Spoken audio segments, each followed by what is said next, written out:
गृहस्थ गृहस्थाश्रम का धारण करना किस लिए हुआ? विचार द्वारा जिस भोगासक्ति का हम नाश न कर सके, उसका ज्ञान करके, उसे जानकर, समझकर, भोग कर उसका तत्व समझ में आ जाए, तब उसका त्याग कर दें। इसलिए निष्कर्ष यह कि गृहस्थाश्रम को धारण करना त्याग के लिए होता था, न कि राग के लिए, सदा फंसने के लिए। यह राग करना हमारी संस्कृति ही नहीं है।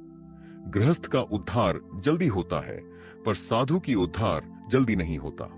कारण कि साधु तो थोड़ी भी प्रतिकूलता सहन नहीं सकता और प्रतिकूलता आने पर कमंडलू उठाकर चल देता है। पर गृहस्थ प्रतिकूलता आने पर कहां जाए? वह मां बाप, स्त्री पुत्र को कैसे छोड़े? अतः वह वहीं बंधा रहता है और प्रतिकूलता सह लेता है। प्रतिकूलता सहने से उसकी सहन शक्ति बढ़ जाती है। जो थोड़ी भी प्रतिकूलता नहीं सह सकता, वह उन्नति कैसे करेगा? वह तो कायर ही रहता है, शूरवीर नहीं हो सकता। अर्थ, धर्म, काम और मोक्ष, इन चारों में अर्थ अर्थात धन और काम अर्थात भोग की प्राप्ति में प्रारब्ध की मुख्यता और पुरुषार्थ की गौणता है, तथा धर्म और मोक्ष में पुरुषार्थ की मुख्यता और प्रारब्ध की गौणता है। स्त्री, पुरुष, परिवार, भोजन और धन में तो संतोष करना चाहिए, और स्वाध्याय, पाठ, पूजा, नाम जप, कीर्तन और दान करने में कभी संतोष नहीं करना चाहिए। अतिथि सेवा में आसन देना, भोजन कराना, जल पिलाना आदि बहुत सी बातें हैं, पर मुख्य बात अन्न देना ही है। अपनी न्याय युक्त इच्छा भी मत रखो। जैसे बेटा हमारी सेवा करे, यह न्याय युक्त होने पर भी इसकी इच्छा को मत रखो। विवाह परिवार का जितना विकास भारत में हुआ है, उतना और कहीं नहीं हुआ है। परिवार की सबसे पहली कड़ी है विवाह। विवाह के लिए अन्य संस्कृतियों में कोई शब्द ही नहीं है। विवाह और मैरिज, वेडिंग, शादी का क्या अर्थ है, यह समझ लें तो हमारी बहुत सी समस्याओं का हल हो जाएगा। मैरिज अर्थात चर्च संप्रदाय की अनुमति से स्त्री पुरुष के साथ रहने का इकरार। वेडिंग अर्थात आपसी पसंद व समाज की अनुमति से स्त्री पुरुष के साथ रहने का इकरार। शादी अर्थात खुशी के लिए स्त्री पुरुष के विधि विधान के द्वारा साथ रहने का इकरार। विवाह विप्लुक्खी वाह अर्थात विशेष दायित्व के निर्वाह हेतु स्त्री पुरुष के साथ रहने का संस्कार। उपरोक्त चारों प्रकार में विवाह ही कुछ हटकर है। इसमें विशेष दायित्व की बात है। पहला दायित्व, भारतीय समाज में मनुष्य जीवन का उद्देश्य अंतिम सत्य की प्राप्ति है। सबसे सीधा मार्ग है कि व्यक्ति विवेक से संसार के भोगों की निस्सारता को समझ ले और भोगों का मोह त्याग कर संन्यास लेकर उद्देश्य प्राप्ति में लग जाए। लेकिन यदि वह भोगों का मोह नहीं त्याग पाता, तो भोगों में डूबने के लिए नहीं, अपितु उनकी निस्सारता को समझने के उद्देश्य से विवाह करे। अतः आत्मकल्याण यह विवाह का पहला दायित्व है। दूसरा दायित्व, सभी जीवात्माएं मनुष्य देह धारण करना चाहती हैं। इनमें अच्छी बुरी, तृप्त अतृप्त अनेक प्रकार की जीवात्माएं हैं। अतः वह वासना या अज्ञानवश पशुवत संतान उत्पन्न न करें, अपितु विवेक पूर्वक संतान उत्पन्न करे। पितृऋण से मुक्ति अर्थात अपने वंश के कल्याण के लिए श्रेष्ठ आत्माएं ही जन्म लें, यह व्यक्ति का दूसरा दायित्व है। तीसरा दायित्व, चारों आश्रमों में गृहस्थ ही धनोपार्जन करता है, अतः वह पूरे समाज का पालन करे, अर्थात अन्य आश्रमों का पालन, अतिथि सेवा, असहायों के पालन का दायित्व भी निभाए। मैरिज, वेडिंग या शादी एक प्रकार के कॉन्ट्रैक्ट हैं, इसीलिए उन्हें तोड़ा भी जा सकता है। विवाह दायित्व है, संस्कार है, इसीलिए विवाह का बंधन टूट नहीं सकता। कॉन्वेंट का सच, जिस यूरोप को हम आधुनिक व खुले विचारों वाला मानते हैं, आज से 500 वर्ष पहले वहां आम आदमी को मैरिज या वेडिंग की अनुमति नहीं थी, क्योंकि उनके बहुत बड़े फिलोसोफर अरस्तु का मानना था कि इससे आम आदमी का परिवार होगा, परिवार होगा तो उनका समाज होगा। किसी दिन उनका समाज शक्तिशाली हो गया तो राज परिवार के लिए खतरा बन जाएगा, इसलिए आम आदमी को मैरिज या वेडिंग न करने दिया जाए। इसके बिना जो बच्चे पैदा होते थे उन्हें पता न चले कि कौन उनके माँ बाप हैं, इसलिए उन्हें एक सांप्रदायिक अर्थात रिलीजियस संस्था में रखा जाता था, जिसे वे कॉन्वेंट कहते थे। उस संस्था के प्रमुख को ही बच्चे माँ बाप समझें, इसलिए उन्हें फादर मदर कहलवाते थे। यूरोप में परिवार का आधार लूट खसोट से त्रस्त कंगाल अरब आदि की मानसिक गुलामी हमने स्वीकारी नहीं, इसलिए पुस्तक में उस बारे में नहीं दे रहे हैं। गुलामी में हमारी परंपराओं में दोष आ रहे थे, उन्हें रोकने और दूर करने के लिए ही हमने आजादी चाही थी। आजादी का उद्देश्य भोगों को पाना नहीं था। विवाह संस्कार का कोई विकल्प पूरे विश्व में नहीं है, इसीलिए उसमें आए दोषों को दूर करना है, न कि उसमें घटिया प्रथाओं की तर्ज पर बदलाव। आज परिवार का सबसे बड़ा दुश्मन है सुप्रीम कोर्ट, क्योंकि वह उन कानूनों के आधार पर निर्णय दे रहा है जो मैरिज, वेडिंग, शादी के लिए बने हैं। कानून बना रहे हैं कॉरपोरेट के दलाल सांसद। कॉरपोरेट चाहते हैं परिवार समाज को खत्म करना, ताकि वे अकेले व्यक्ति का खून चूस सकें। इसलिए व्यक्ति स्वातंत्र्य, नारी स्वातंत्र्य के आंदोलन, कानून, ये सब कॉरपोरेट के षड्यंत्र हैं। श्रेष्ठ संतानें पैदा करें। मनुष्य पशु नहीं है, क्योंकि पशु प्रकृति के अधीन है। मनुष्य देव या दानव भी नहीं है, क्योंकि वे भी प्रकृति के अधीन हैं। केवल मनुष्य ही है जो प्रकृति के नियमों का उल्लंघन कर सकता है। मनुष्य के जीवन में 1-6 प्रसंग ऐसे आते हैं जब वह मनुष्य से उठकर देव या उससे भी श्रेष्ठ बन सकता है, और यदि वह गिरना चाहे तो पशु और दानव से भी नीचे गिर सकता है। प्रकृति से ऊपर उठना ही संस्कृति है और नीचे गिरना ही विकृति है। प्रकृति पर संस्कार कर ही उसे संस्कृति में परिणत किया जा सकता है। हिंदू संस्कृति में ऐसे 16 महत्वपूर्ण प्रसंगों के लिए 16 संस्कार का आविष्कार किया गया।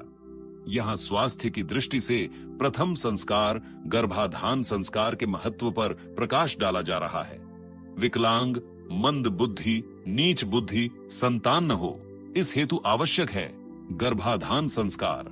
जहां पाश्चात्य विचारधारा में दूल्हा दुल्हन की समानता की वकालत की जाती है, भारतीय संस्कृति में दूल्हे का दुल्हन से श्रेष्ठ होना एक अनिवार्यता है। इसीलिए उसे वर अर्थात श्रेष्ठ कहा जाता है। वर बुद्धि, विद्या, शरीर, कुल, धन, वैभव आदि की दृष्टि से कन्या से श्रेष्ठ हो, ऐसा कन्या पक्ष का प्रयास रहता है। भारतीय संस्कृति से अनभिज्ञ समाज सुधारक इसे पुरुष प्रधान समाज की मानसिकता कहकर वास्तव में समाज का अहित ही कर रहे हैं, क्योंकि इसके पीछे एक बहुत ही बड़ा वैज्ञानिक तथ्य है। पत्नी की अपेक्षा पति श्रेष्ठ न हो तो पत्नी के हृदय में पति के प्रति श्रद्धा उत्पन्न नहीं होगी। अश्रद्धा की स्थिति में गर्भाधान होता है तो श्रेष्ठ संतान की उत्पत्ति संभव नहीं। हमारे शास्त्रों में ऐसे बहुत से वर्णन आते हैं।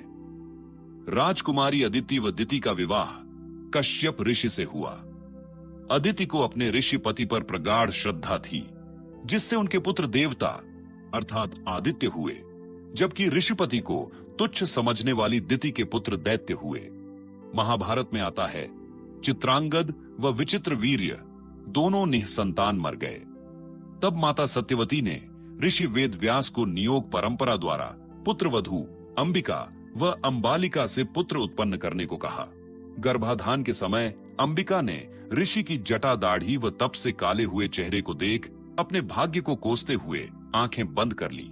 इसलिए उसके अंधा व सदैव अपने भाग्य को कोसने वाला पुत्र धृतराष्ट्र हुआ और अंबालिका भय से पीली पड़ गई। इसलिए उसके पीले रंग व कमजोर शरीर वाला पुत्र पांडु हुआ, जबकि दासी ने ऋषि की संतान की मां बनना अपना अहोभाग्य माना, इसलिए उसके विदुर जैसी श्रेष्ठ संतान हुई। पुरुष के एक बार के वीर्य में 20 से 50 करोड़ शुक्राणु होते हैं। प्रत्येक शुक्राणु में मानव देह धारण करने को आतुर एक जीवात्मा होती है। इनमें अधिकांश सामान्य श्रेणी की तो कुछ बहुत ही श्रेष्ठ तो कुछ बहुत ही दुष्ट होती हैं। गर्भाधान के समय जिस शुक्राणु को सबसे अनुकूल वातावरण मिलता है वह तेजी से आगे बढ़ता चला जाता है, अन्य मरते व पिछड़ते चले जाते हैं। वर्तमान जड़ विज्ञान की भाषा में कहें तो श्रद्धा, प्रेम, समर्पण, विवशता, उदासीनता, झुंझलाहट, क्रोध, घृणा, भय, वासना, लोभ, छल आदि भावों के समय शरीर में अलग अलग प्रकार के हार्मोनों का स्राव होता है। गर्भाधान काल में जैसा भाव होगा वैसे ही हार्मोनों की प्रधानता होगी, और उस वातावरण में जो शुक्राणु सर्वाधिक सक्षम होगा वही स्त्री के अंडे का निषेचन करने में सफल होगा। शुक्राणु में जिस प्रकार की डीएनए की रचना होगी, संतान उसी तरह की होगी, और कौन सा शुक्राणु निषेचन करेगा यह मात्र संयोग पर आधारित है।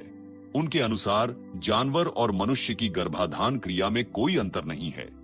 इसलिए पाश्चात्य देशों में गर्भाधान संस्कार नहीं है, हमारे यहाँ इसे संस्कार का अवसर माना गया है। पश्चिमी विज्ञान से प्रेरित वैज्ञानिक जानवर और पेड़ पौधों की नस्ल सुधारने में दिन रात एक कर रहे हैं। नियोग परंपरा। यदि किसी का पति संतान उत्पन्न करने में समर्थ न हो तो वह पति की अनुमति से, या कोई विधवा निसंतान हो तो वह कुल की मर्यादा का पालन करते हुए श्रेष्ठ पुरुष या पुरुषों से 4 संतानें उत्पन्न कर सकती थी। ये पुत्र पति के वंश के ही माने जाते थे, न कि गर्भाधान कराने वाले पुरुष के। पांडु के समर्थ न होने के कारण कुंती और माद्री ने भी इसी परंपरा से पुत्र प्राप्त किए थे। लेकिन दिन दिन गिरती मनुष्य की नस्ल को कैसे सुधारा जाए, इसके लिए उन्हें फुर्सत नहीं। भारतीय वैज्ञानिकों अर्थात ऋषियों ने मनुष्य की नस्ल के सुधार के विज्ञान का आविष्कार बहुत पहले ही कर लिया था। इस चैतन्य विज्ञान के अनुसार यह पति पत्नी के हाथ में है कि वे किस प्रकार की संतान उत्पन्न करें। इसके लिए मुहूर्त का भी बड़ा महत्व है। महाभारत काल में पाराशर ऋषि विद्वानों में मतभेदों से उत्पन्न मन भेद के कारण बड़े दुखी थे। दुखी मन से चिंतन करते हुए उनके ध्यान में आया कि इस समय ऐसा मुहूर्त है जो हजारों वर्षों में एक बार आता है। इस मुहूर्त में यदि योग्य स्त्री में गर्भाधान हो तो ऐसा पुत्र प्राप्त होगा जो समस्त मतभेदों को मिटा विद्वानों को एक साथ ला सकेगा। उन्होंने अपने सम्मुख खड़ी पवित्र एवं निश्चल मत्स्य कन्या को देखा और अपना हेतु बताया। उसने तुरंत स्वयं को ऋषि को समर्पित कर दिया। परिणाम स्वरूप वेद व्यास जी का जन्म हुआ। वेद व्यास जी ने वेदों के बिखरे ज्ञान को 4 खंडों में व्यवस्थित कर विद्वानों में व्याप्त मतभेदों को मिटाया। 18 पुराणों और महाभारत की रचना की। हमारे शास्त्रों में दिन के समय रजोदर्शन के बाद प्रथम 4 रात्रियां, चतुर्थी, षष्ठी, अष्टमी, नवमी, एकादशी, पूर्णिमा, अमावस्या, मंगल, शनि, रवि, मूल, मघा, रेवती नक्षत्र की संधि, माता पिता का श्राद्ध दिवस, स्वयं का जन्म नक्षत्र, जन्म तिथि, जन्म वार आदि में गर्भाधान की मनाही की है। जिन्हें पुत्र की चाह है वे स्त्री के रजोदर्शन के पश्चात विषम रात्रियों 5, 7, 9, 11, 13, 15 को टालें, और जिन्हें कन्या की चाह है वे सम रात्रियों 6, 8, 10, 12 वाजा 14 को टालें। श्रेष्ठ पुत्र कन्या के लिए पीछे की रात्रियां पहले की रात्रियों से अधिक श्रेष्ठ होती हैं। बलात्कार के समय स्त्री के मन में घृणा, क्रोध, लाचारी, भय आदि के भाव होते हैं और समय कुसमय का भी ज्ञान नहीं होता। इसलिए संतान के निकृष्ट होने की प्रबल संभावना होती है। आजकल बच्चे माता पिता के तनाव का एक प्रमुख कारण बनते जा रहे हैं। तनाव रोगों का सबसे बड़ा कारण है। संतान श्रेष्ठ होगी तो माता पिता संतान की ओर से तनाव से मुक्त एवं स्वस्थ रहेंगे। सावधान, कुछ ठग साधु विद्वान अपनी वासना पूर्ति के लिए भी इन बातों का सहारा लेते हैं। यदि कोई किसी विवाहिता को श्रेष्ठ संतान का प्रलोभन दे तो सतीत्व का नाश करने वाले ऐसे नीच का, चाहे उसका कितना ही नाम क्यों न हो, चेहरा बेनकाब कर देना चाहिए ताकि वह किसी और को अपने जाल में न फंसा पाए। गृहस्थ अर्थात स्त्री मंदोदरी ने अपने पातिव्रत धर्म का ठीक पालन किया, जिसके प्रभाव से वह राम जी की महिमा जानती थी।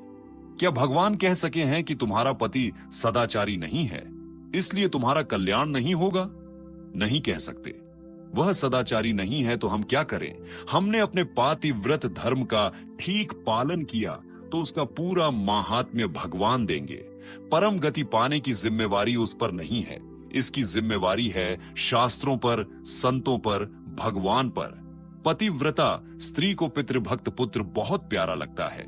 स्त्री के लिए पति ही गुरु है, अतः उसको पति के सिवाय दूसरे किसी पुरुष को गुरु नहीं बनाना चाहिए। आजकल के जमाने में जहां तक बने, स्त्रियों को किसी भी पर पुरुष से किसी तरह का संबंध नहीं रखना चाहिए। ढोल गमवार शूद्र पशु नारी सकल ताड़ना के अधिकारी। इस चौपाई में ताड़ना शब्द का अर्थ मारना नहीं है, प्रत्युत शिक्षा देना है।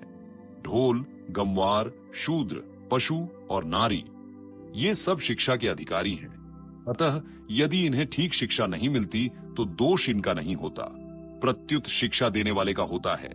ढोल ठीक तरह से नहीं बोल रहा है तो ढोल का दोष नहीं है, बजाने वाले का दोष है।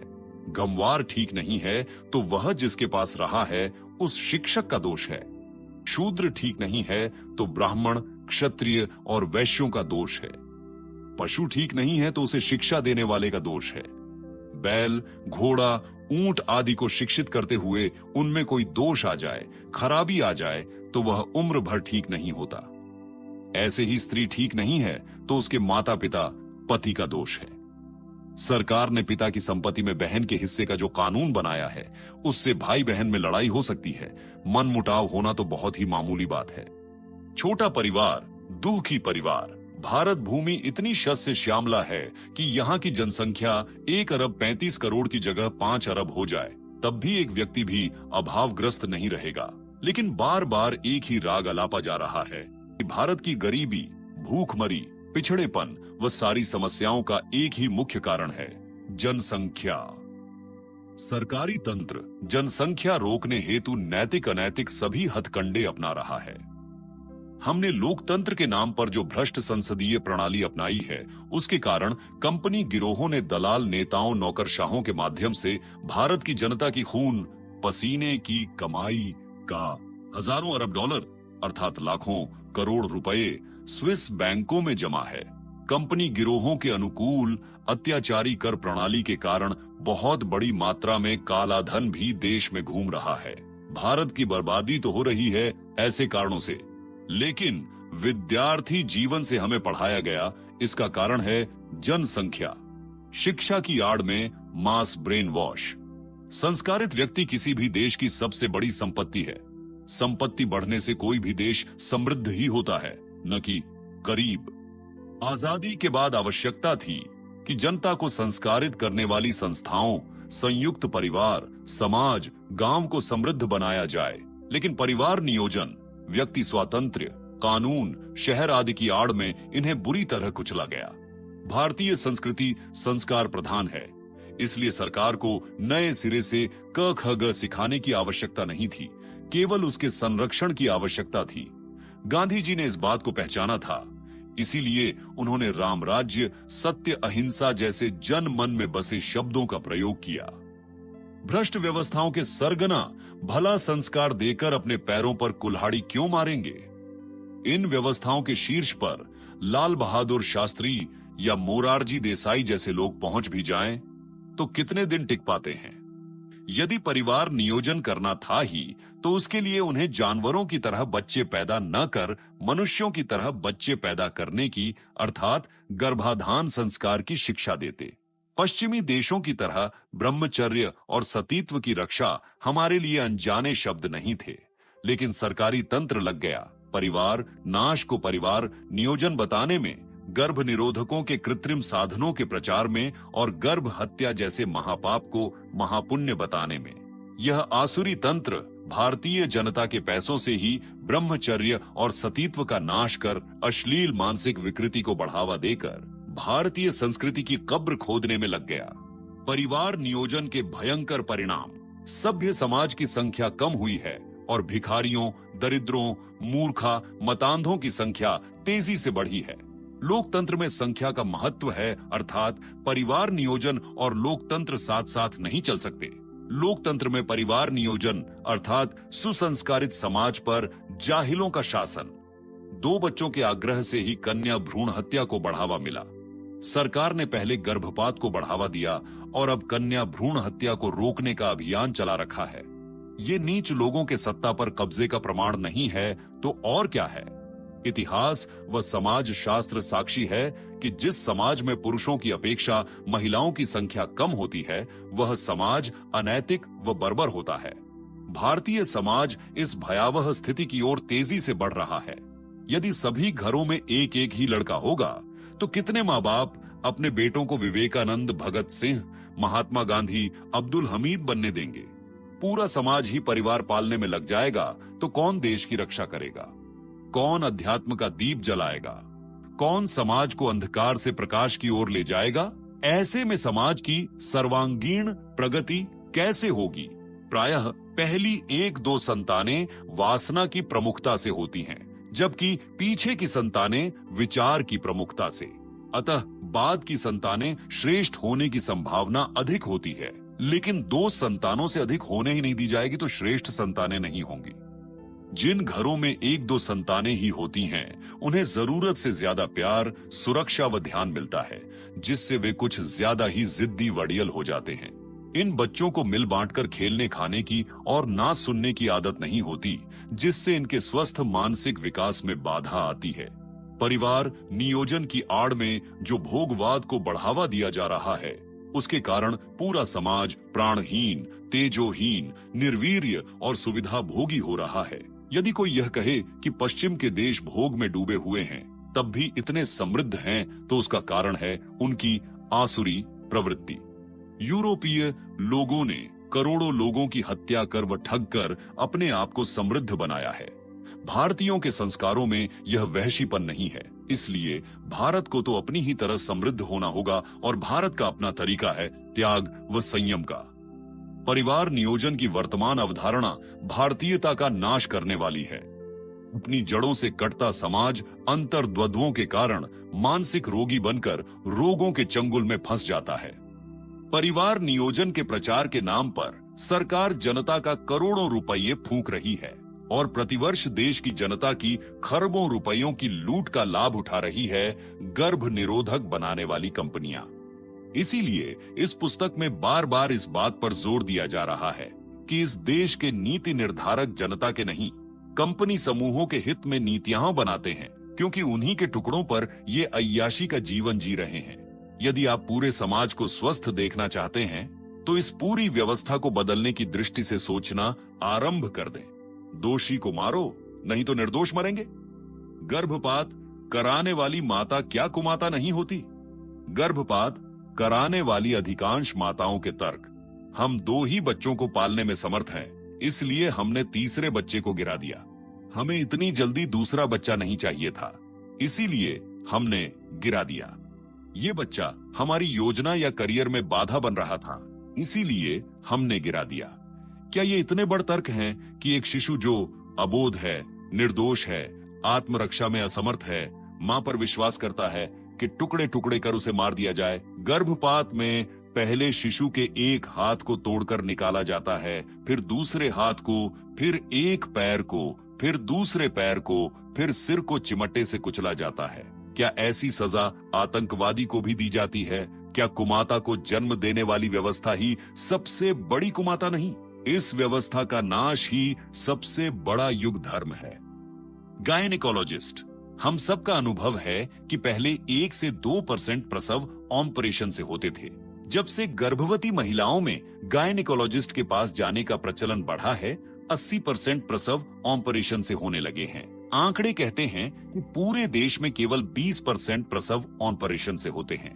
वास्तव में आज भी केवल 25% गर्भवती महिलाएं ही गायनेकोलॉजिस्ट के पास जाती हैं। उनमें से 80% पूरे देश की महिलाओं का 20% ही होता है। स्वाभाविक है कि या तो गायनेकोलॉजिस्ट अज्ञानी हैं या इसके पीछे कोई भयानक षड्यंत्र है। पहले अज्ञान की बात। गायनेकोलॉजिस्टों का ज्ञान हमारे यहाँ की अनपढ़ से अनपढ़ महिला भी जानती है कि गर्म आहार से गर्भस्राव हो सकता है। इसलिए गर्भवती को गुड़, तला, गर्म मसाला, पपीता, लहसुन, बैंगन, दही आदि का सेवन नहीं करना चाहिए। लेकिन जैसे ही कोई गर्भवती महिला डॉक्टर के पास जाती है, वे उसे खून और कैल्शियम की कमी बताकर आयरन कैल्शियम देना शुरू कर देती हैं। आयरन कैल्शियम दोनों ही बहुत गर्म होते हैं। परिणाम गर्भाशय का मुंह खुलना, खून गिरना, डॉक्टर द्वारा बेड रेस्ट की सलाह, बेड रेस्ट से शरीर में सूजन, सूजन से सामान्य प्रसव में दिक्कत, अंत में ऑपरेशन की नौबत। दूसरी ओर आज पैदा होते ही बच्चों को पीलिया हो रहा है या उनके हार्ट के वॉल्व में छेद होता है। सामान्यतः 10 से 15 वर्ष पित्त विकृत रहने के बाद हार्ट के वॉल्व में छेद होता है, या बच्चे ऑटिस्टिक अर्थात स्वलीन, डिस्लेक्सिक हो रहे हैं या 2 से 3 वर्ष के होते ही चश्मा लगाने लग गए हैं निपटाडे। ये सब गर्म औषधियों के सेवन कराने का ही परिणाम है। इन सब से गर्भाशय को भी बहुत नुकसान होता है। इसी का परिणाम है कि आज गर्भाशय की बीमारियों की ओर उनसे मुक्ति के लिए गर्भाशय को निकलवाने की बाढ़ सी आ गई है। गायनेकोलॉजिस्टों का षड्यंत्र, एक स्वाभाविक प्रसव में कोई विशेष कमाई नहीं होती, लेकिन सिजेरियन डिलीवरी में कितनी कमाई होती है यह किसी से छिपा नहीं है। ज्योतिष का दुरुपयोग। कुछ गायनेकोलॉजिस्ट तो सिजेरियन डिलीवरी के लिए ज्योतिष के ज्ञान का दुरुपयोग करती है। वे कहती हैं, देखो तुम्हारी डिलीवरी का दिन बड़ा अशुभ है, उस दिन हुई संतान में कई दोष होंगे, लेकिन उसके 4-5 दिन पहले बड़ा शुभ दिन है, उस दिन होने वाली संतान बड़ी गुणी होगी। गुणी संतान चाहिए तो कराओ ऑपरेशन। जब गर्भाधान ही मुहूर्त के अनुसार नहीं होता है तो प्रसव के लिए कृत्रिम मुहूर्त रचने से क्या लाभ होगा।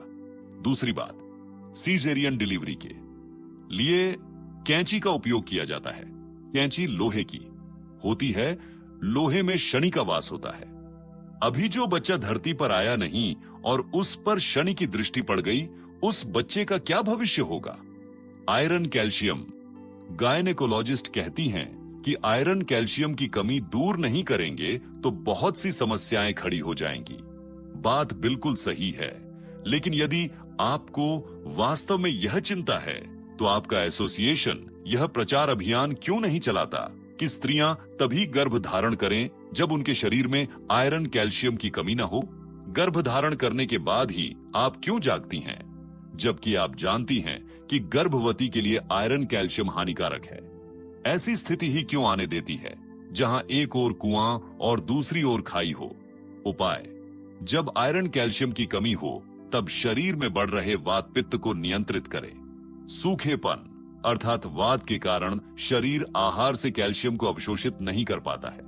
जबरदस्ती कैल्शियम का सेवन कराने पर यह किडनी या पित्ताशय अर्थात गॉल ब्लेडर में पथरी, आंख में मोतियाबिंद, हड्डियों की विकृति या हृदय की धड़कन को तेज करने का काम कर सकता है। दूध में देशी गाय का घी डालकर पीने से दूध का कैल्शियम सुपाच्य हो जाता है। साथ ही चूने के पानी के सेवन से यह समस्या खत्म हो सकती है। पित्त के बढ़ने से रक्त का लौह तत्व नष्ट होने लगता है। दूध में देशी गाय के घी लेने से पित्त कम होता है। गाय का दूध लोहे की कढ़ाई में धीमे धीमे गर्म करने पर दूध में लौह तत्व की मात्रा बढ़ जाती है। अनार के रस से तेजी से आयरन प्राप्त किया जा सकता है। खजूर, अंजीर, काली मुनक्का रात को पानी में भिगाकर सुबह लें। विधि, पान वालों के पास मिलने वाले 10 ग्राम चूने की ट्यूब को 1 लीटर पानी में डालकर अच्छी तरह मिलाएं। 1-2 घंटे बाद उस जल को निथारकर कांच की बोतल में रख लें। शेष चूना फेंक दें। दिन में 3 बार 2 चम्मच दूध, रस, दाल आदि में मिलाकर ले लें। सावधानी, दूध गाय का ही हो, क्योंकि अन्य दूध को अधिक देर तक गर्म करने से उनके तत्व नष्ट हो जाते हैं। गर्म तवे पर पानी डालने से भी पानी आयरन युक्त हो जाता है, लेकिन वह पित्त को बढ़ाता है। विधि, रात को अनार के दानों को लोहे के इमाम दस्ते में कूटकर या लोहे की कढ़ाई में मसलकर झीने कपड़े से ढककर चांदनी में रख दें। सुबह इसे छानकर पी लें। गृहस्थ संतान की उत्पत्ति केवल पितृण से मुक्ति के लिए ही हो, अपने सुख के लिए न हो, क्योंकि अपनी सुखासक्ति से उत्पन्न की हुई संतान प्रायः कम श्रेष्ठ होती है। गर्भाधान के समय कोई अच्छा संस्कार पढ़ने से अथवा गर्भावस्था में किसी संत महात्मा का संग मिलने से श्रेष्ठ संतान पैदा हो जाती है। घर में मिठाइयां आती है, फल आता है, अच्छा खाद्य पदार्थ आता है तो बच्चा उसको लेने के लिए जिद करता है। अतः जिस समय खाद्य पदार्थ सामने न हो उस समय दिन में 2-3 बार बच्चे से कह देना चाहिए, कोई खाने की चीज हो तो पहले दूसरे को देनी चाहिए, बची हुई खुद खानी चाहिए। गृहस्थ को चाहिए कि वह धन कमाने की अपेक्षा बच्चों के चरित्र का ज्यादा ख्याल रखे, क्योंकि कमाए हुए धन को बच्चे ही काम में लेंगे। अगर बच्चे बिगड़ जाएंगे तो धन उसको और ज्यादा बिगाड़ेगा। किसी भी शास्त्र में किसी को भी माता पिता के, गुरुजनों के कर्तव्य को देखने का अधिकार नहीं दिया गया है। जो नसबंदी के द्वारा अपना पुरुषत्व नष्ट कर देते हैं वे नपुंसक, हिंजड़े हैं। उनके द्वारा पितरों को पिंड पानी नहीं मिलता। जब तक कन्या की संतान न हो जाए तब तक उसके घर का अन्न जल नहीं लेना चाहिए, परंतु कन्या की संतान होने पर पुत्री हो तो भी माता पिता कन्या के यहाँ का अन्न जल ले सकते हैं। महीने में 1-2 बार। पति, तुमने अगड़म बगड़म खाने की आदत डाल बेटे का स्वास्थ्य खराब कर दिया है। पत्नी, आप तो यूं ही दोष लगाते रहते हो, उसे ऐसी कोई आदत नहीं। पति, क्या कोल्ड ड्रिंक नहीं पीता? पत्नी, हाँ, महीने में 1-2 बार। आदत नहीं है। पति, चाइनीज, थाई, मैक्सिकन, इटालियन? पत्नी, हाँ, महीने में 1-2 बार। आदत नहीं है। पति के प्रश्नों की छोटी सी लिस्ट देखिए जिनका उत्तर था हाँ, महीने में 1-2 बार आदत नहीं है। तली चीजें, समोसा, कचौरी, वड़ा, पकौड़े, कटलेट, सेव भुजिया, चाट भेल, दही पुड़ी, पानी पुड़ी, पेटिस, गुजराती नमकीन, गाठियां, फाफड़ा, ढोकला, खमीर वाला साउथ इंडियन डोसा, वड़ा, सांभर, मसालेदार पंजाबी, छोला भटूरा, मैदे के पराठे, naan, fast food, pizza, burger, vada pav, sandwich, toast, ice cream, chocolate, pav bhaji, masala pav, noodles, cake, pastry, wafers, chips, Ruffles, Lay's. अब सोचिए, यदि कोई महीने में 15 बार इस तरह का कचरा पेट में डालेगा तो क्या होगा? चाय, coffee, biscuit, bread, toast, sauce, प्याज, लहसुन तो डेली इंडियन फूड बन ही चुके हैं। भ्रष्ट व्यवस्था के कारण हमारे आहार में है दुनिया भर के रसायन और मिलावट। बाजार में बढ़ता ही जा रहा है कचरा, जंक फूड और घर में जीभ की गुलामी देने वाली इंडियन मम्मी। भगवान ही बचाए। कामनाओं से त्रिदोष विकृत। कामना कभी तृप्त नहीं होती। कामना के कारण मन भटकता है, इससे वात विकृत होता है। कामना तृप्त नहीं होती है तो क्रोध को जन्म देती है, इससे पित्त विकृत होता है। जिससे कामना तृप्त हुई वह हमेशा मेरे पास रहे, इस मोह से जड़ता आ जाने से कफ विकृत होता है या तृप्त होने पर और बड़ी कामना को जन्म देती है और मन उसके पीछे भटकने लगता है।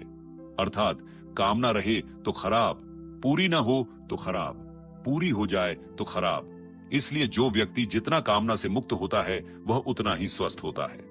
काम के अधीन अर्थ यानी अनर्थ।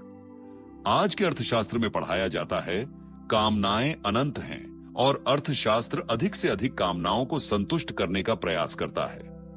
8वीं कक्षा में गणित का एक सूत्र पढ़ाया जाता है, अनंत में से बड़ी संख्या घटाए तो होता है अनंत।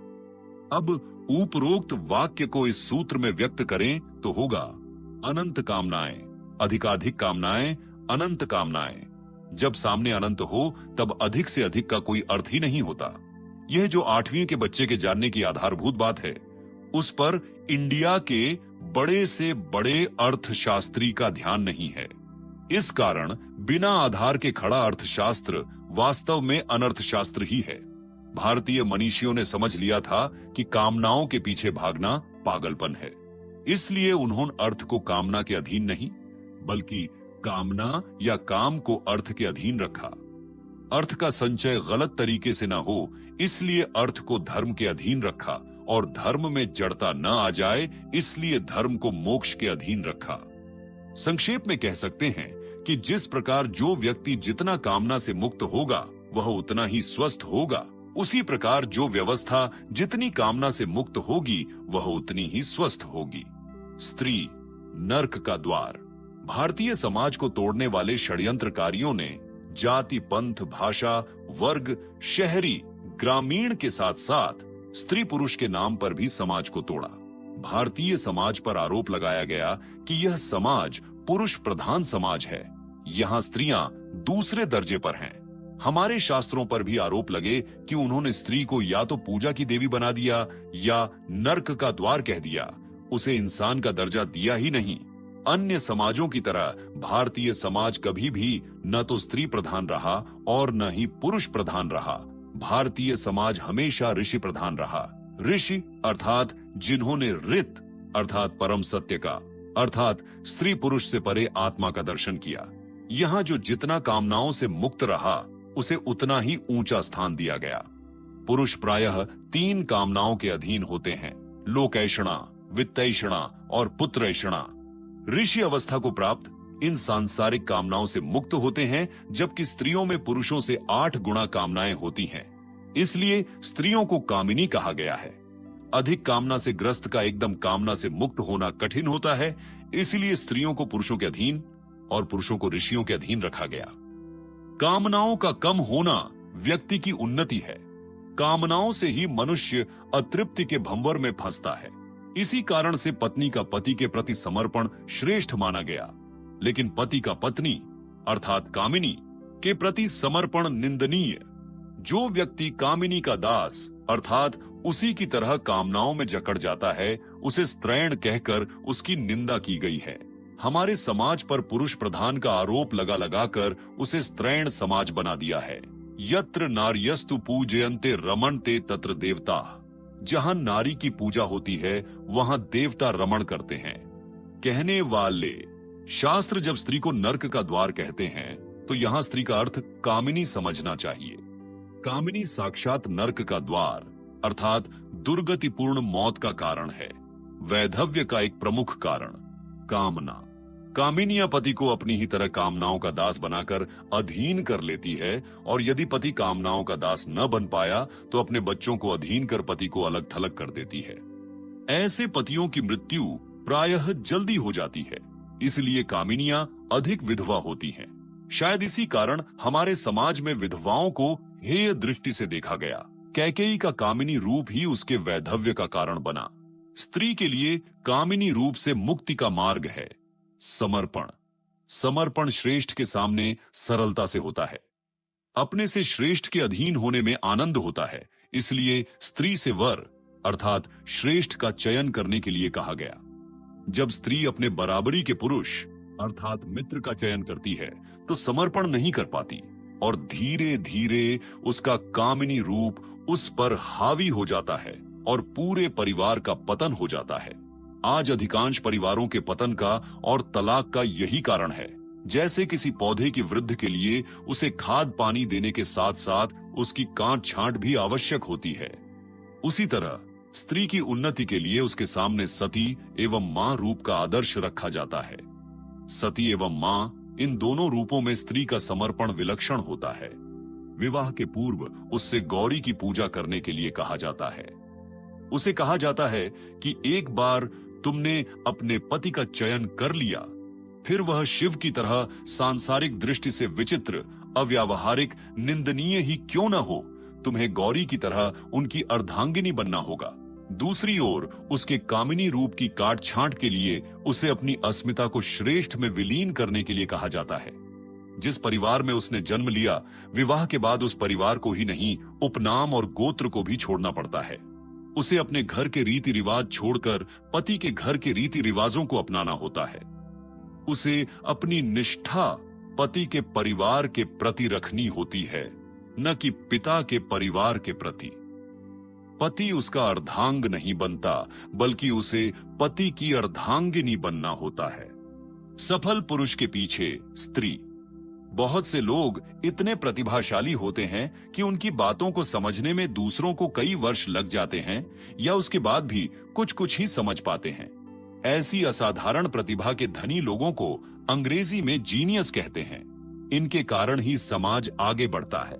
प्रायः जीनियस लोग असंतुलित होते हैं। सतीत्व भारतीय परिवारों का आधार था, इसलिए ईस्ट इंडिया कंपनी को इस शब्द को विकृत करना ही था। उन्होंने सती शब्द का अर्थ पति के शव के साथ जलने वाली पत्नी कर दिया।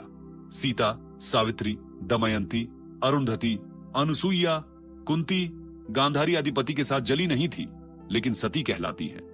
करोड़ में 1-2 का पति के साथ जल जाना प्रथा नहीं हो जाती। प्रथा तो तब होती जब कम से कम 2-4% स्त्रियां ऐसा करती। ईस्ट इंडिया कंपनी ने खुद ही सती प्रथा का मिथक रचा और खुद ही प्रतिबंध लगाने का नाटक किया, ताकि वे स्वयं को इस देश का तारणहार घोषित कर सकें। स्वामी रामकृष्ण परमहंस को नृत्य में अपनी धोती का ध्यान नहीं रहता था। आइंस्टाइन अपने धोबी के हिसाब का जोड़ भी ठीक से नहीं लगा पाते थे। न्यूटन ने 2 छेद बनाए, बिल्ली के लिए बड़ा छेद, बच्चे के लिए छोटा छेद। जब उन्हें बताया कि बड़े छेद से बच्चा भी तो निकल सकता है, तब उन्हें अपनी इस अन्य मनस्कता पर बड़ी हंसी आई। महाकवि निराला महंगे से महंगे उपहार भी भिखारियों को बांट देते थे।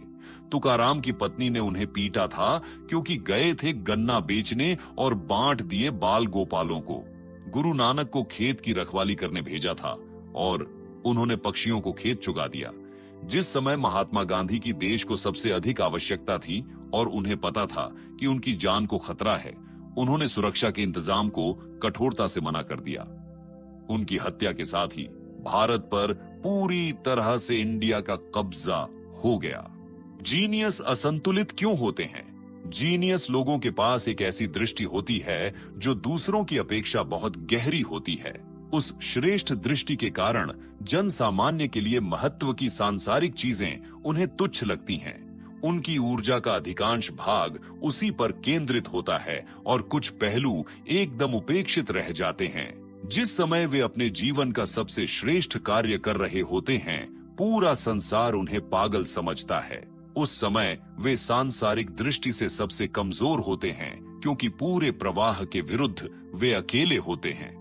उनकी सारी ऊर्जा अपने कार्य की सिद्धि में ही लगी होती है। इसलिए अधिकांश जीनियस शोषण का शिकार हो जाते हैं। जैसे अच्छे साहित्यकार का साहित्य या अच्छे कलाकार की कला या वैज्ञानिक के आविष्कार कुछ लोग हथियाकर नाम और धन कमा लेते हैं और वे गुमनाम व उपेक्षित रह जाते हैं। कई तो ऐसे समय में ही मृत्यु का शिकार हो जाते हैं। ये जीनियस समाज को बहुत कुछ दे सकते थे यदि किसी सही व्यक्ति का आश्रय उन्हें मिल जाता। जीनियस लोगों का भोजन, वस्त्र, मकान जैसे संसार के बहुत से महत्वपूर्ण पहलुओं की ओर ध्यान ही नहीं होता। भारतीय समाज में स्त्रियों को इस प्रकार की शिक्षा दी जाती थी कि वे एक बार जीनियस व्यक्ति को पति के रूप में स्वीकार कर लें तो फिर उनसे उन बातों की जिनमें उनका दिमाग नहीं चलता अपेक्षा न करें। साथ ही समाज में उनका शोषण करने वाले लोगों से उन्हें बचाने का भरसक प्रयास करें। जब जीनियस पुरुष ही इतने असुरक्षित होते हैं तो यदि कोई स्त्री जीनियस हो तो उसकी क्या दुर्गति होगी। इसलिए स्त्रियों को जीनियस को पहचानने और उसे संभालने की जिम्मेदारी सौंपी गई। प्रायः जिसे पूरा संसार एक अनमोल रतन के रूप में जानता है, उसे भी उसकी पत्नी पहचान नहीं पाती। कामिनी जिसकी पत्नी बन जाती है, ऐसे अधिकांश जीनियस यूं ही खत्म हो जाते हैं क्योंकि या तो उसे पता नहीं चलता कि उसका पति जीनियस है और वह बार बार सफल पुरुषों से उसकी तुलना कर, उस पर कड़वे वचनों से वार कर उसके प्राण को क्षीण करती रहती है, या फिर उसे पता चल जाता है कि उसका पति जीनियस है लेकिन वह अपनी महत्वाकांक्षाओं के कारण उसका निरादर करती है, या फिर वह अपनी कामनाओं की पूर्ति के लिए स्वयं ही उसका शोषण करती है। इसलिए देखा गया है कि प्रायः बहुत कम जीनियस सफल होते हैं। जो सफल होते हैं उनमें से अधिकांश के पीछे पत्नी, माँ या मातृवत स्त्री का समर्पण होता है। स्वामी रामकृष्ण परमहंस का शरीर इतने दिनों तक इसलिए टिका कि उनके पीछे माँ शारदा का समर्पण था। महात्मा गांधी के पीछे कस्तूरबा का त्याग था। महाकवि निराला को उनकी पत्नी से मिला प्रेम था। बहुविवाह भारत में एक विवाह का आदर्श था, लेकिन कामिनी पुरुष पर हावी न हो इस कारण से भी पुरुष को बहुविवाह की छूट थी। सौत के भय से स्त्रियां अपनी कामनाओं पर अंकुश रखती थीं। ऐसी व्यवस्थाएं जो कामनाओं को बढ़ाने पर आधारित है, हमारी संस्कृति में त्याज्य मानी गई। आज मार्केटिंग के युग में आवश्यकता के लिए माल नहीं बनता, बल्कि माल के लिए कामना पैदा की जाती है। जैसे कोल्ड ड्रिंक। संक्षेप में, कामना से ग्रस्त व्यक्ति हो या समाज, सभी अस्वस्थ होते हैं। इसीलिए हमारे ऋषियों का प्रयास हमेशा उन्हें कामना से मुक्त करने का रहा। नारी जीवन को गौरवान्वित करें। सुनामी में लाखों की मौत हो गई, फिर भी हमारी आंखों में आंसू नहीं आए। लेकिन परिवार में किसी का देहांत हो जाता है तो वर्षों बाद भी उसकी चर्चा चलने पर आंखों में आंसू आ जाते हैं। अर्थात परिवार के भीतर का संसार बाहर के संसार से अधिक प्रभावित करता है। जो अधिक प्रभावित करता है उसे संभालने का दायित्व अधिक योग्य व्यक्ति के पास होना चाहिए। परिवार में प्रेम न हो, सदस्य सुसंस्कृत न हो, व्यक्तित्व के विकास के अनुकूल वातावरण न हो, आपसी सहयोग परिपूरकता न हो, आहार तृप्तिदायक न हो, स्वास्थ्य की समस्याएं हो, अर्जित धन का प्रबंधक न हो, उत्साह न हो, अतिथि प्रसन्न न हो, तो परिवार नर्क बन जाता है। एक फैक्ट्री की सामान्य जिम्मेदारियों के लिए एक योग्य प्रबंधक होता है, तो क्या गृहस्थाश्रम की जटिल व महत्वपूर्ण जिम्मेदारियों के लिए एक योग्य प्रबंधक की आवश्यकता नहीं होती? परिवार का महत्व भारत के अलावा किसने समझा? क्यों करें उनकी नकल? क्या कभी सभ्य असभ्य की, विद्वान मूर्ख की नकल करते हैं? पूरक काम करने वाले को यदि कोई छोटा कहे तो उससे बड़ा मूर्ख कौन होगा? क्या पूरी सेना सीमा पर ही रहती है? देश के भीतर दंगे होंगे तो कौन संभालेगा? स्त्री और पुरुष दोनों के क्षेत्र अलग हैं। भारत ने दोनों को एक जैसा बनाने की बजाय दोनों को एक बनाने को महत्व दिया। एक तब होते हैं जब दोनों एक जैसे न होकर परिपूरक हों। महिलाएं भी पुरुषों की तरह हो जाए तो इसमें कैसी शान? पुरुष प्रधानता की ग्रंथि से ग्रस्त के अलावा इसे कौन शान समझेगा? पुरुष जो काम कर रहे हैं वही काम महिलाएं भी करने लगें तो किसकी प्रगति होगी? महिला की, परिवार की, समाज की? किसी की नहीं। किसानों के गोपालकों के प्रतिभाशाली बच्चे किसान गोपालक नहीं बने, इससे कृषि की गायों की दुर्दशा हो गई। प्रतिभाशाली महिलाएं परिवारों को नहीं संभाल रही हैं, इसलिए परिवारों की दुर्दशा हो रही है। स्त्रियों की कामनाओं को हवा दी जा रही है। कामिनी के हाथ गृहस्थाश्रम का दायित्व होगा तो क्या होगा? बहनों, परिवार भारत की शक्ति, भारत का आधार, भारतीय सभ्यता की पहचान है। कॉरपोरेट जगत के आसुरी विस्तार में बाधा है, महापुरुषों की पहली पाठशाला है। जब आसुरी राज में आम आदमी रोजी रोटी के लिए संघर्ष कर रहा हो, स्कूलों में नौकर शिक्षा दे रहे हों, भोगों की आंधी में पति बच्चे बह रहे हों या प्रवाह के विरुद्ध कड़ा संघर्ष कर रहे हों, ऐसे में परिवार को स्वस्थ रखना मामूली बात नहीं। आपका दायित्व बहुत बढ़ गया है। अपना दायित्व निभाकर अपने नारी जीवन को गौरवान्वित करें। विशेष सामाजिक व्यवस्था पर समाज का अधिकार है, राजा अर्थात शासन या सरकार का अधिकार नहीं है। अतः समाज के नियम बनाना राजा का कर्तव्य नहीं है। विवाह, व्यापार, जीविका, संतानोत्पत्ति, वर्णाश्रम धर्म का पालन आदि प्रजा के धर्म है। प्रजा के धर्मों में हस्तक्षेप करना राजा का कर्तव्य नहीं है। अगर राजा उनमें हस्तक्षेप करता है तो यह अन्याय है। धर्मशास्त्र के विरुद्ध कानून बनाना राजा का घोर अन्याय है। हिंदू एक से अधिक विवाह न करें, अमुक उम्र में विवाह करें, 2 से अधिक संतान पैदा न करें आदि कानून बनाना राजा का अधिकार नहीं है। पैसों की यह भूख भारतवर्ष की स्वाभाविक नहीं है, प्रत्युत कुसंग से आई है। विनाश कालय विपरीत बुद्धि। पशुओं के विनाश को मांस का उत्पादन कहा जाता है, गर्भपात रूपी महापाप को और मनुष्य की उत्पादक शक्ति के विनाश को परिवार कल्याण कहा जाता है। स्त्रियों की उच्छृंखलता को, मर्यादा के नाश को नारी मुक्ति कहा जाता है। पहले नारी घर की स्वामिनी अर्थात गृह लक्ष्मी होती थी, अब घर से बाहर अनेक पुरुष की दास्ता अर्थात नौकरी करने को नारी की स्वाधीनता कहा जाता है। धार्मिकता को सांप्रदायिकता और धर्म विरुद्ध को धर्म निरपेक्ष कहा जाता है। गीता ने इसको तामसी बुद्धि बताया है। विदेशों में जो कर्तव्य, ईमानदारी आदि गुण दिखाई दे रहे हैं वे धर्म और ईश्वर को लेकर नहीं हैं, प्रत्युत व्यावहारिक सुविधा को लेकर है, जिससे व्यवस्था ठीक बनी रहे। परंतु ये गुण भी अधिक समय तक टिकेंगे नहीं, क्योंकि धर्म और ईश्वर सद्गुण सदाचार के मूल हैं। इनके बिना ये टिक ही नहीं सकते। मूल के बिना शाखा कहां। 2 घंटे पहले स्वास्थ्य है। हमारे देश में सरकारी कार्यालय 10 बजे की बजाय सुबह 8 बजे प्रारंभ होने लग जाए तो निजी कार्यालय 7 बजे खुलेंगे। 7 बजे कार्यालय पहुंचने के लिए लोगों को सुबह 4-5 बजे उठना होगा। यह समय वात का होने से बड़ी आंत और मलाशय सक्रिय होंगे। इससे महारोग, कब्ज नहीं होगा। यह समय ब्रह्म मुहूर्त का होता है, जिसका अध्यात्म की दृष्टि से बड़ा महत्व है। सूर्योदय के बाद उठने से पित्त प्रकुपित होता है, जिससे बुद्धि विकृत होती है। 5-6 बजे अर्थात उषः काल का समय कफ का होता है। इस समय व्यायाम करने से कफ के कारण आने वाली जड़ता नहीं आती है। सुबह 7 से 10 का समय कफ का होने से मस्तिष्क ठंडा रहता है।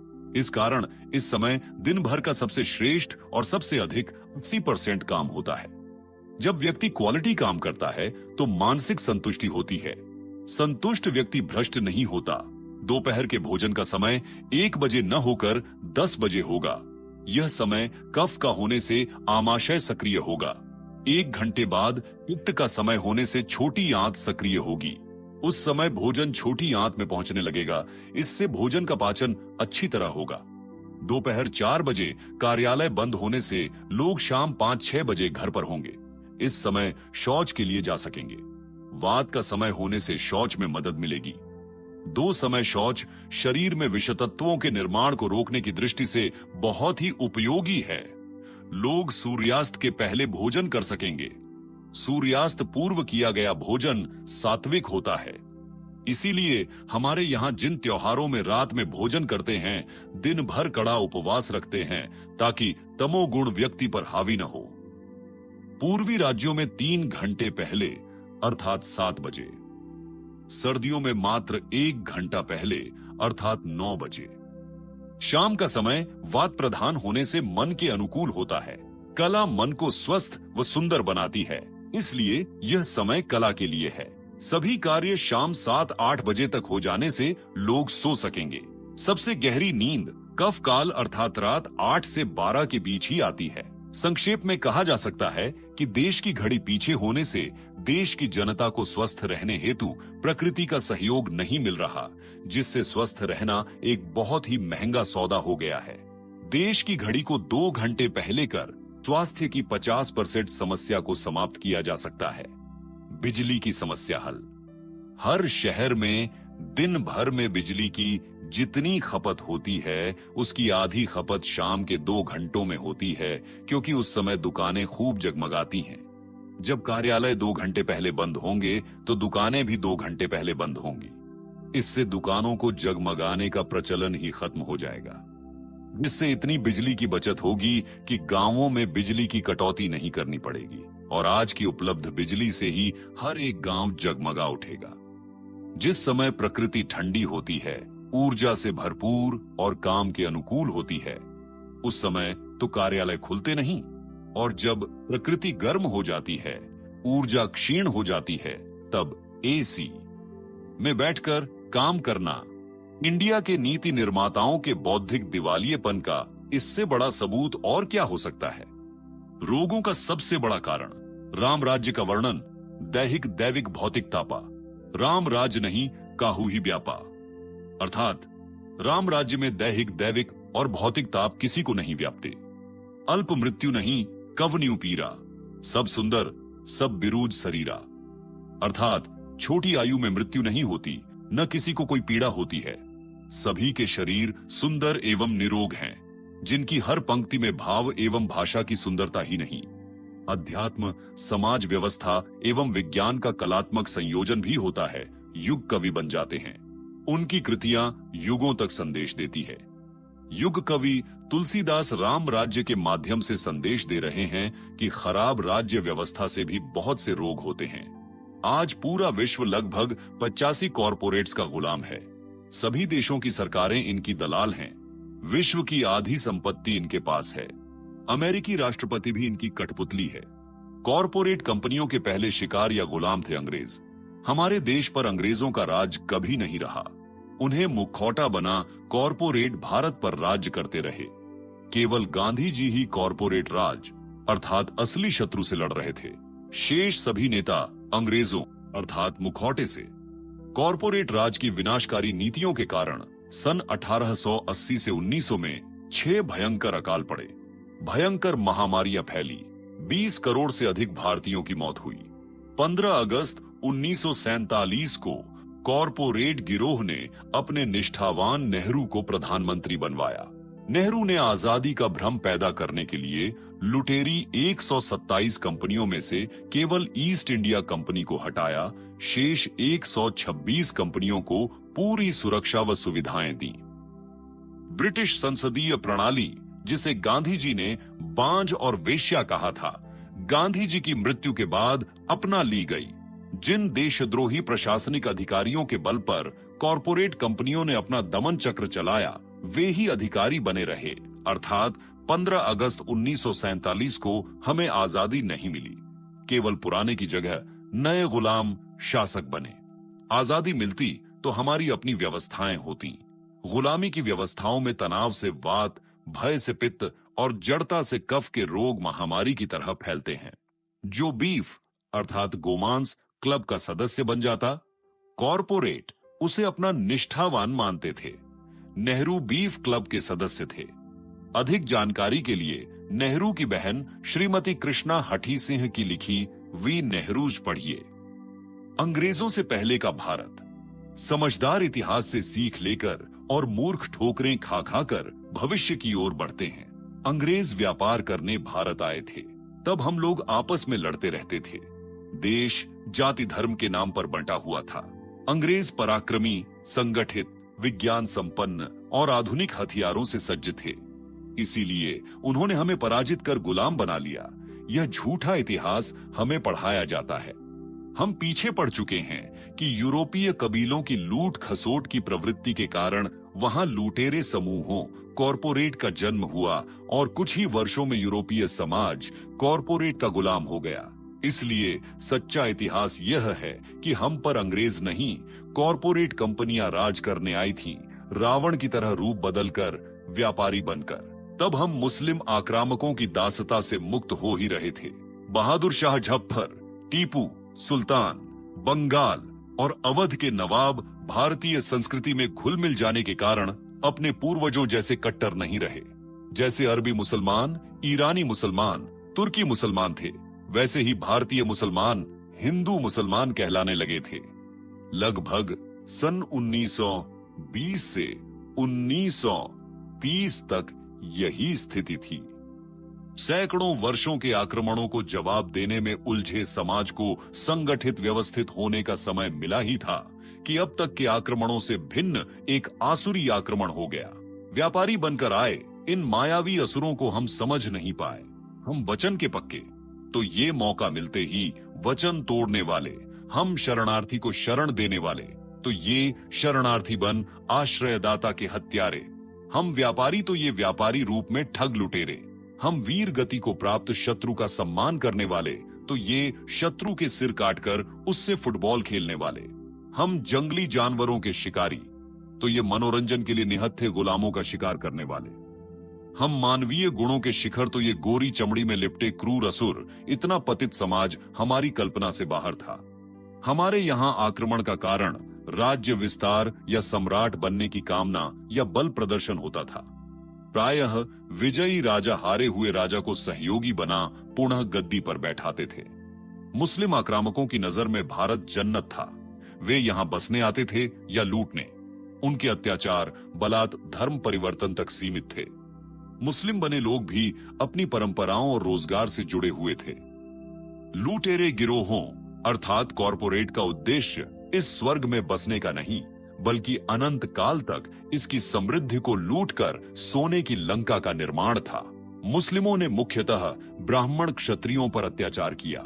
कॉरपोरेट राज्य ने मुख्य रूप से वैश्य शूद्रों पर, क्योंकि ब्राह्मण क्षत्रिय धन कमा नहीं सकते थे। वैश्य व्यापार, गोपालन, कृषि करते थे। उद्योग शूद्रों के हाथ में थे। इस राज्य ने व्यापारी वैश्यों को टैक्स द्वारा खत्म किया। वार्षिक 6 फसल लेने वाले कृषक वैश्यों से गन्ना, नील आदि की खेती करवाकर उन्हें नष्ट किया। गोहत्या व अन्य षड्यंत्र कर गोपालक वैश्यों को नष्ट किया। भारत के कपड़ा उद्योग, इस्पात उद्योग, चमड़ा उद्योग, स्वर्ण उद्योग, धातु उद्योग, लकड़ा उद्योग आदि पूरे विश्व में प्रसिद्ध थे। भारत का निर्यात सबसे अधिक था। भारतीय संस्कृति कृषि प्रधान थी, लेकिन अर्थव्यवस्था उद्योग प्रधान थी। भारत के सभी उद्योगपति शूद्र थे। धनवान शूद्रों पर अमानवीय अत्याचार कर कॉरपोरेट राज्य ने भारतीय अर्थव्यवस्था की रीढ़ तोड़ दी। बिहार बंगाल के वस्त्र उद्योग में लगे 6 लाख परिवारों, 50-60 व्यक्तियों के संयुक्त परिवार के अंगूठे काट दिए। सरगुजा मध्य प्रदेश में इस्पात उद्योगपतियों को इस्पात बनाने पर कोड़ों से पीटना और सरेआम फांसी पर लटका देना शुरू हुआ। दक्षिण भारत में मंदिर निर्माता पेरियारों को मंदिर बनाने से रोका गया। शल्य चिकित्सक 10 नाई को बाल काटने तक सीमित कर धंधेबाज डॉक्टरों का वर्ग खड़ा किया गया। अर्थव्यवस्था चरमराते ही पूरी व्यवस्था चरमरा गई और समाज अस्तित्व के लिए हाथ पैर मारने लगा। षड्यंत्रकारी कॉरपोरेट राज ने झूठ फरेब छल कपट की नित नई चालें खेल समाज में परस्पर ईर्ष्या, शक, भ्रम पैदा कर समाज को छिन्न भिन्न कर दिया। जैसे गोरे कालों को अछूत मानते थे, ऐसे हमारे यहां जाति को अछूत मानने की परंपरा नहीं थी। अपराध के लिए कैद की तरह अछूत एक सजा थी। जिन मूलभूत नियमों पर समाज टिकता है, उसे न मानने वाले को भी समाज से निकाल दिया जाता था। जैसे समलैंगिक, चचेरी बहन से विवाह करने वाले आदि। विशेष पूजा अनुष्ठान के समय छुआछूत का पालन पवित्रता की दृष्टि से होता था, जो जड़ वैज्ञानिकों के हाइजीन से अधिक वैज्ञानिक था। जो झूठा शब्द नहीं जानते, शौच के बाद गुदा साफ कर हाथ धोना नहीं जानते, महीनों तक स्नान करना, कपड़े अर्थात जीन्स बदलना नहीं जानते, वे भोजन में छुआछूत की वैज्ञानिकता को कैसे समझते? अति धनवान शूद्र जाति को कॉरपोरेट राज ने दरिद्र व अछूत बनाया और दोष ब्राह्मणों पर डाल दिया। कॉरपोरेट राज से पहले भारत का हर व्यक्ति शिक्षित था। 400 की जनसंख्या पर एक पाठशाला थी, जिनमें 50% से अधिक विद्यार्थी और शिक्षक शूद्र थे। लड़कियों के लिए घरों में शिक्षा की व्यवस्था थी। ऐसे सुंदर भारत को पूरी तरह से नष्ट करना कॉरपोरेट गिरोह के वश में नहीं था। इसलिए इसे नष्ट करने के लिए इंडिया नाम के देश का निर्माण किया। भारत विरुद्ध इंडिया। कॉरपोरेट राज ने एक ऐसे इंडिया का निर्माण किया जो भारत से घृणा करता है, जिसके लिए भारत की हर बात अंधविश्वास, अवैज्ञानिकता, दकियानुसी सोच और पिछड़ेपन का प्रतीक है। इन हीन भावना से ग्रस्तों के लिए कॉरपोरेट शासित अमेरिका यूरोप स्वर्ग है। वहां की हर सोच प्रगति की निशानी, वहां की औरतों के नंगेपन में उसे नारी स्वातंत्र्य का दर्शन होता है। वहां की अवैज्ञानिक भाषा उसे विश्व भाषा दिखाई देती है। वहां का ज्ञान उसकी दृष्टि में विज्ञान है। उनकी क्रूरता में उनका साहस दिखता है। लूट से एकत्रित संपत्ति की ओर न देख वह उन्हें विकसित राष्ट्र कहता है। इंडिया की स्थापना होते ही कॉरपोरेट राज ने अंग्रेजों को विदा कर दिया, लेकिन विभाजन से पीड़ित हम लोगों का ध्यान इस पर नहीं गया। अंग्रेजों का जाना ही हमने आजादी मान ली।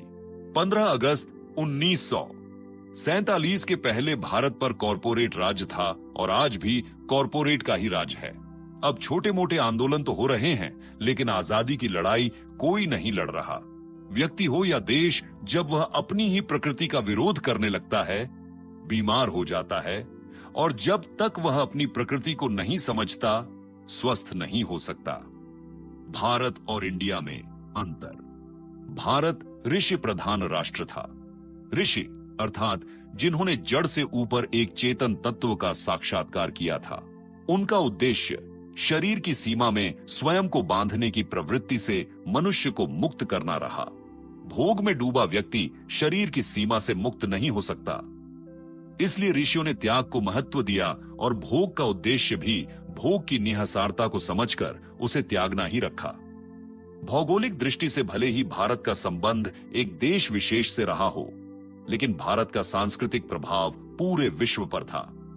पश्चिम का आक्रमण एक देश का दूसरे देश पर आक्रमण नहीं, असुरों का आर्षि संस्कृति पर आक्रमण था। असुर अर्थात शरीर को ही सब कुछ मानने वाले। शरीर को सब कुछ मान लेने पर शरीर को भोगों से तृप्त करने के लिए अधिक से अधिक भोग जुटाना ही एकमात्र उद्देश्य रह जाता है। इसके लिए अधिक से अधिक लोगों के अधिकार छीनना, अधिकाधिक को अपने वश में करना बहुत बड़ा गुण माना जाता है। यह अत्यंत स्वाभाविक ही है कि जहां त्यागी अधिक हों, वहां भोग सामग्री प्रचुर मात्रा में ही होगी। इसीलिए भारत पर हमेशा से असुरों का आक्रमण होता रहा। कई बार असुरों का राज्य स्थापित हो गया। इंडिया असुरों को अपना आदर्श मानने वाला देश है। रामायण का युद्ध सरल था, क्योंकि उसमें एक पक्ष में धर्म था और दूसरे पक्ष में अधर्म। महाभारत का युद्ध जटिल था, क्योंकि उसमें दो धर्मों अर्थात कर्तव्यों में युद्ध था। दोनों पक्षों में अपने ही प्रियजन थे। आज यही स्थिति हमारी है। भारत का युद्ध पाकिस्तान, चीन या अमेरिका से हो तो उसमें कोई दुविधा नहीं, लेकिन आज भारत का युद्ध इंडिया से है, इसलिए यह युद्ध बहुत ही जटिल है। ब्रेन वॉश होने के कारण बहुत से देशभक्त इंडिया के खेमे में हैं। इसीलिए यह आवश्यक है कि हम समझ लें कि दोनों में अंतर क्या है। दोनों की स्वास्थ्य, शिक्षा, संस्कार व परंपरा, अर्थव्यवस्था, न्याय प्रणाली, राजनीति, प्रशासन, समाज व्यवस्था में मोटे मोटे क्या अंतर हैं, और फिर सोचे कि हमें किस खेमे में रहना है। यह दो पार्टी में से किसी एक पार्टी को चुनने जितना सरल नहीं है। इसमें एक का अस्तित्व दूसरे को समाप्त किए बिना संभव नहीं। विज्ञान। भारत में किसी को वैज्ञानिक बनने से पहले ऋषि अर्थात चेतन तत्वदर्शी बनना होता था। इंडिया में वैज्ञानिक बनने के लिए पुस्तकों का ज्ञान और कुछ जड़ प्रयोग करने की क्षमता काफी है। भारत में ऋषि जानते थे कि मनुष्य प्राकृतिक वातावरण में ही स्वस्थ रहता है, उन्नति करता है। इसलिए यहां प्रकृति को पुष्ट कर उससे से अधिक लाभ लेने का विज्ञान विकसित हुआ। भारत का विज्ञान समृद्धि का विज्ञान था। इंडिया ने प्रकृति को उजाड़ा, लोगों को प्रकृति से दूर कर दिया। इससे जो अभाव और विकृति पैदा हुई, उसकी पूर्ति के लिए टेक्नोलॉजी का विकास किया। इसलिए इंडिया का विज्ञान अभाव एवं दुर्गति की भरपाई का विज्ञान है। भारत में प्रकृति से जुड़े होने के कारण भारत में स्वस्थ जीवन का विज्ञान विकसित हुआ। इंडिया में प्रकृति विरोधी होने से रोग बढ़े तो कॉरपोरेट लॉबी ने इंडिया को आसुरी चिकित्सा पद्धति दी। भारत में वसुधैव कुटुंबकम, पूरा विश्व ही परिवार, कृण्वन्तो विश्वम आर्यम, पूरे विश्व को श्रेष्ठ बनाना, ऐसे ऊंचे भाव होने से मानव के विकास का विज्ञान विकसित हुआ। इंडिया में कॉरपोरेट गिरोह का विज्ञान अपनाया गया, जहां युद्ध अर्थात विनाश के लिए थल जल आकाश के वाहनों का, कंप्यूटर का, मोबाइल फोन का, परमाणु विज्ञान का, रॉकेट का, विस्फोटकों का, ऊर्जा के स्रोत आदि का आविष्कार होता है। बाद में उसके सामाजिक उपयोग ढूंढे जाते हैं, लेकिन इनसे मानव के विनाश की संभावना कम नहीं होती। भारत में विज्ञान का विकास हुआ। इंडिया में कॉरपोरेट गिरोहों द्वारा प्रचारित विज्ञान और उस पर आधारित तकनीक का विकास हो रहा है। भारत में हर गांव व नगर बहुत ही समृद्ध था। गांव में ही रोजगार उपलब्ध थे। केवल व्यापारी, तीर्थयात्री, विद्वान, कलाकार आदि दूर दूर जाते थे। यात्री को कष्ट न हो, इसलिए यहां अतिथि सत्कार की परंपरा विकसित हुई। भारत निर्यात में बहुत आगे था, इसलिए यहां नौका विज्ञान अति समृद्ध था। वास्को डी गामा ने भारत की खोज नहीं की थी, वह अफ्रीका से भारतीय व्यापारियों के जहाज के साथ भारत पहुंचा था। इंडिया में लाख से अधिक जनसंख्या के नगर विकृत होने लगते हैं। उस विकृति में जो कृत्रिम विज्ञान विकसित होता है, वह प्रकृति विरुद्ध होने से विकृति का विज्ञान है। शहरों को बसाने के लिए गांवों को उजाड़ा गया। गांव से नगर, नगर से नगर, महानगर की दूरियों के कारण यातायात के लिए national highway, car, truck, rail व ट्रेन, विमान का विज्ञान लाना पड़ा। इसी तरह नगरों में भीड़ बढ़ने लगी तो ऊंचे भवनों का निर्माण आदि मजबूरी का विज्ञान विकसित हो रहा है। भारत में प्रकृति से जुड़ाव के कारण हर एक व्यक्ति की सोच वैज्ञानिक थी। वह प्रकृति की भाषा को समझता था। इंडिया में प्रकृति से कटा व्यक्ति भेड़ चाल चल रहा है। 2004 की सुनामी में एक भी खुला पशु और वनवासी नहीं मरा। पढ़े लिखे समाज के लाखों लोग मर गए। पशु जितना सामान्य ज्ञान न होने के बाद भी अहंकार यह कि हम वैज्ञानिक युग में जी रहे हैं। व्यक्ति को प्रकृति से जोड़ने के बजाय हर प्राकृतिक आपदा की पूर्व सूचना के लिए वैज्ञानिक अनुसंधानों पर अरबों खरबों रुपया खर्च किया जाता है।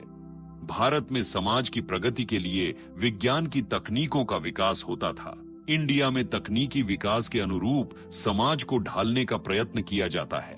भारत में ऋषि जानते थे कि शक्ति का आधार आहार नहीं है, उसमें निहित प्राण है। आहार तो माध्यम मात्र है। अतः प्राण विज्ञान आधारित बैल से कृषि का विकास हुआ। इंडिया में वैज्ञानिक जानते ही नहीं कि प्राण क्या है। सारा आहार प्राणहीन ही नहीं। ट्रैक्टर, रासायनिक खाद, कीटनाशकों के कारण विकृत जीन्स अर्थात जीएम बीज के कारण प्राणनाशक अर्थात विष होता जा रहा है। भारत में गेहूं पीसने की घट्टी, तेल निकालने की बैल घाणी, घी निकालने की बिलौना पद्धति, रोटी बनाने आदि तकनीकों का विकास प्राण विज्ञान के आधार पर हुआ, विज्ञान में पिछड़ेपन के कारण नहीं। इंडिया में आटा चक्की, तेल मिल, डेयरी आदि भयंकर अज्ञान की देन है, विज्ञान की नहीं। ब्रेड बनाने में गेहूं के 23 पौष्टिक गुण नष्ट हो जाते हैं, फिर उसमें 8 कृत्रिम पौष्टिक तत्व डालकर कंपनी कह देती है एनरिच बेड, और पढ़ी लिखी महिलाएं उसे खरीद लेती हैं। भारत में आयुर्वेद के मापदंडों पर खरा उतरने पर ही स्वास्थ्य विज्ञान का प्रमाण पत्र मिलता था। इंडिया में एलोपैथी के मापदंडों पर खरा उतरने पर ही किसी विद्या को स्वास्थ्य विज्ञान का प्रमाण पत्र मिलता है। भारत में वैज्ञानिक भाषा संस्कृत का विकास हुआ। इंडिया में सभी भाषाएं अवैज्ञानिक भाषा अंग्रेजी के अधीन। स्वास्थ्य, भारत में पूरे परिवार के स्वास्थ्य की जिम्मेदारी दादी नानी पर होती थी, जो हर सदस्य की प्रकृति व पारंपरिक विज्ञान की गहरी जानकार होती थी। इंडिया में स्वास्थ्य का ठेका फैमिली डॉक्टर के हाथ में होता है, जिसकी जीविका हमारी बीमारी पर आधारित होती है। भारत में स्वास्थ्य सेवा के अधीन था, अतः यहां बीमार न पड़ने पर जोर था। फलस्वरूप यहां आयुर्वेद अर्थात स्वस्थ जीवन का विज्ञान का विकास हुआ। इंडिया में स्वास्थ्य को धंधे के अधीन रखा गया, इसलिए यहां चिकित्सा पर जोर है। फलस्वरूप यहां एलोपैथी अर्थात चिकित्सा पद्धति का विकास हुआ। भारत में गरीब बच्चे, रोगी और बूढ़ों के लिए देशी गाय के ताजे दूध की कमी नहीं थी। इंडिया में मुंबई के अरबपतियों के बच्चों, रोगियों को देशी गाय का ताजा दूध नहीं मिल रहा। भारत में देशी गाय के बिलौने के घी को ही घी कहा जाता था। इंडिया में भैंस, जर्सी के घी को ही नहीं, बटर ऑयल, विकृत तेल अर्थात वनस्पति घी को भी घी कहते हैं। इस पर भी मिलावट से पूरा बाजार भरा पड़ा है। असली घी प्राप्त करना घास के ढेर में से सुई ढूंढने जैसा हो गया है। भारत में लोग आहार और औषधि में अंतर जानते थे। इंडिया में आहार और औषधि का विवेक नष्ट हो गया है। प्याज लहसुन औषधि से आहार बन गए हैं।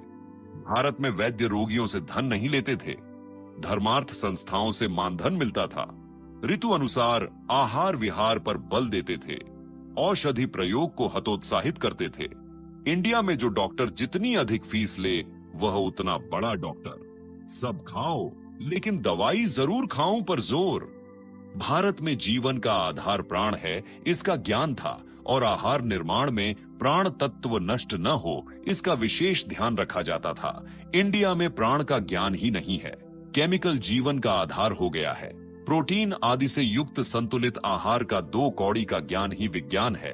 भारत में स्वास्थ्य के लिए हानिकारक परंपरा विज्ञान को बढ़ावा नहीं दिया जाता था। इंडिया में कमाई देने वाली टेक्नोलॉजी ही विज्ञान हो गई है, सर्वस्व हो गई है। भारत में आहार के 3 गुण सात्विक, राजसिक, तामसिक का ज्ञान था। इंडिया में गुणों का ज्ञान ही नहीं है।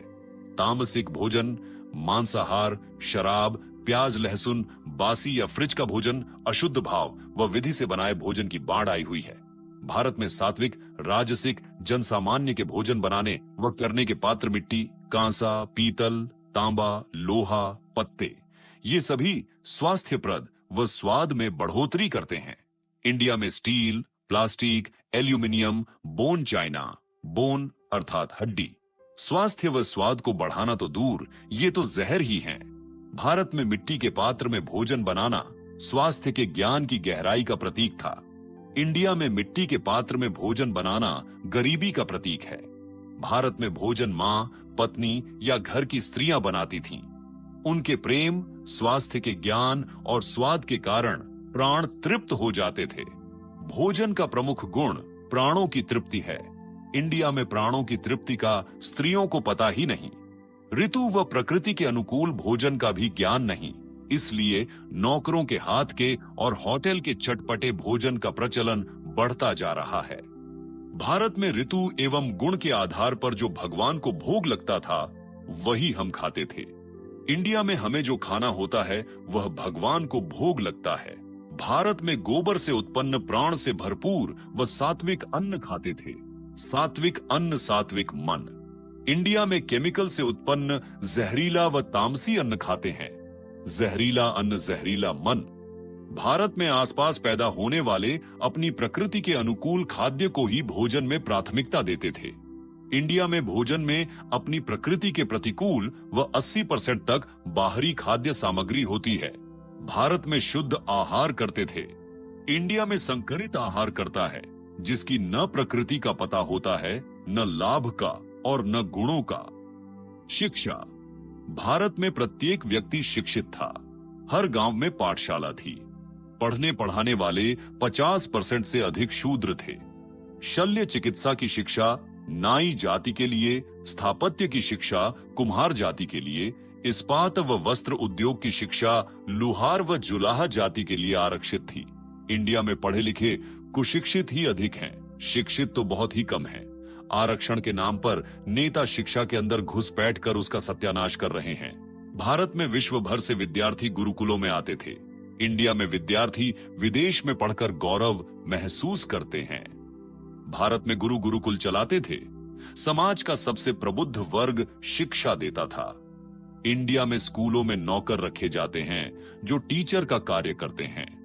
नौकर मालिक बनने की शिक्षा कैसे दे सकता है?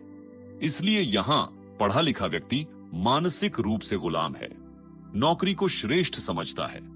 भारत में प्रधानमंत्री के पद से भी आचार्य का पद अधिक महत्व का माना जाता था। उदाहरण चाणक्य। जब आवश्यकता होती थी तो आचार्यों को सेनापति बनाया जाता था। उदाहरण द्रोणाचार्य। इंडिया में शिक्षक का पद मामूली बन गया। एक शिक्षक राष्ट्रपति बन जाता है तो उसे शिक्षक दिवस के रूप में याद किया जाता है। भारत में पात्रता के आधार पर शिक्षा दी जाती थी। यह पात्रता सत्व रज तम और वात पित्त कफ के आधार पर तय की जाती थी। परिणाम, भारत का शिक्षित बिकाऊ नहीं होता था। इंडिया में शिक्षा पात्र कुपात्र में भेद के बिना। इंडिया का शिक्षित बिकाऊ है। अति लोकप्रिय, सम्मानित व प्रतिभाशाली कलाकार उनके चाहने वालों को जहर बेचने से भी नहीं झिझकते। भारत में विद्या के बदले में गुरु दक्षिणा दी जाती थी। यहाँ गुरु शिष्य संबंध प्रमुख था, धन गौण। इंडिया में पैसे के बदले में विद्या दी जाती है, यहाँ धन प्रमुख है, गुरु शिष्य संबंध गौण। भारत में समाज की प्रगति के लिए शिक्षा दी जाती थी। इंडिया में कॉरपोरेट गिरोह की प्रगति के लिए शिक्षा दी जाती है। भारत में गुरुकुल में सदाचार संपन्न आचार्यों से ब्रह्मचर्य धारण कर शिक्षा ग्रहण करते थे।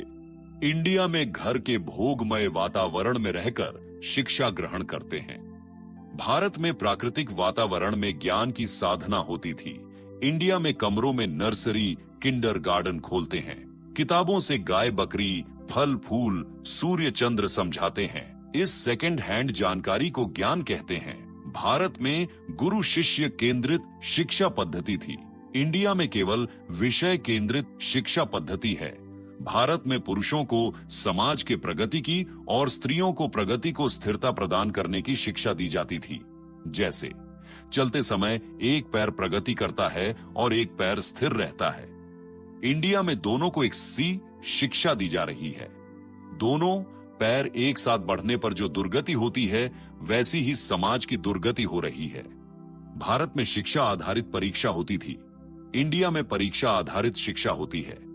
भारत में शिक्षा का मनोविज्ञान त्रिगुण अर्थात सत्व रज तम और प्रकृति अर्थात वात पित्त कफ पर आधारित था।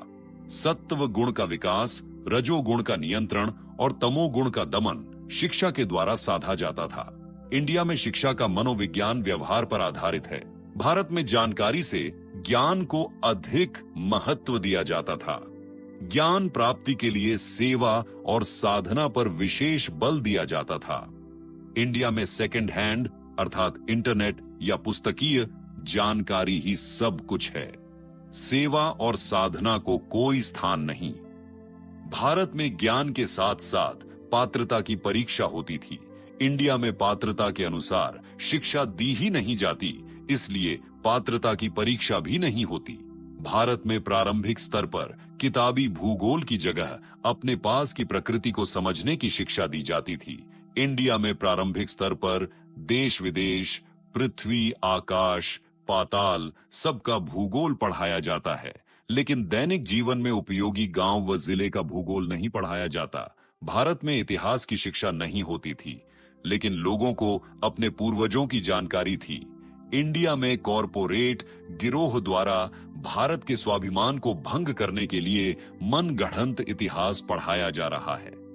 कॉरपोरेट गिरोह किसी संपन्न समाज को पहले बुरी तरह से बर्बाद कर फिर कुछ सुधार कार्य करते हैं।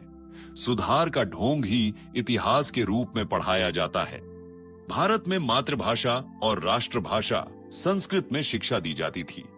भाषा व्यक्ति की अभिव्यक्ति का साधन ही नहीं है, यह संस्कृति व परंपरा की वाहक भी है। इंडिया में कॉरपोरेट भाषा अंग्रेजी में शिक्षा दी जाती है। हमारी संस्कृति के हजारों शब्दों का इसमें अनुवाद ही नहीं हो सकता, जैसे प्राण, प्रज्ञा, यज्ञ, सती, सत्वरजतम, धर्म, अर्थ, काम।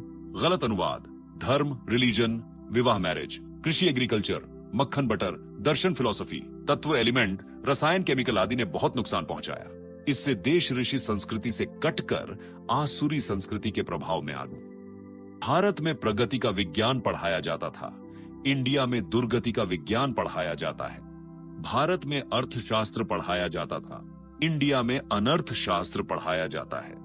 भारत में हमारे समाज के मूल्यों की शिक्षा दी जाती थी, इंडिया में मूल्यों की खिल्ली उड़ाने वाली शिक्षा दी जाती है। भारत में काम शिक्षा का अर्थ होता था काम ऊर्जा को ऊपर उठाकर पुस्तकीय जानकारी से अप्राप्य श्रेष्ठ ज्ञान की प्राप्ति। विवेक से काम के आवेश से मुक्त होना संभव न हो तो गृहस्थाश्रम में प्रवेश कर काम सुख को भोग कर उसकी क्षण भंगुरता का अनुभव कर शाश्वत सुख अर्थात प्रेम, भक्ति, ध्यान, समाधि की ओर बढ़ना, श्रेष्ठ संतान की प्राप्ति। इंडिया में यौन शिक्षा का उद्देश्य है इंडिया को पश्चिम की तरह व्यभिचारी देश बनाना।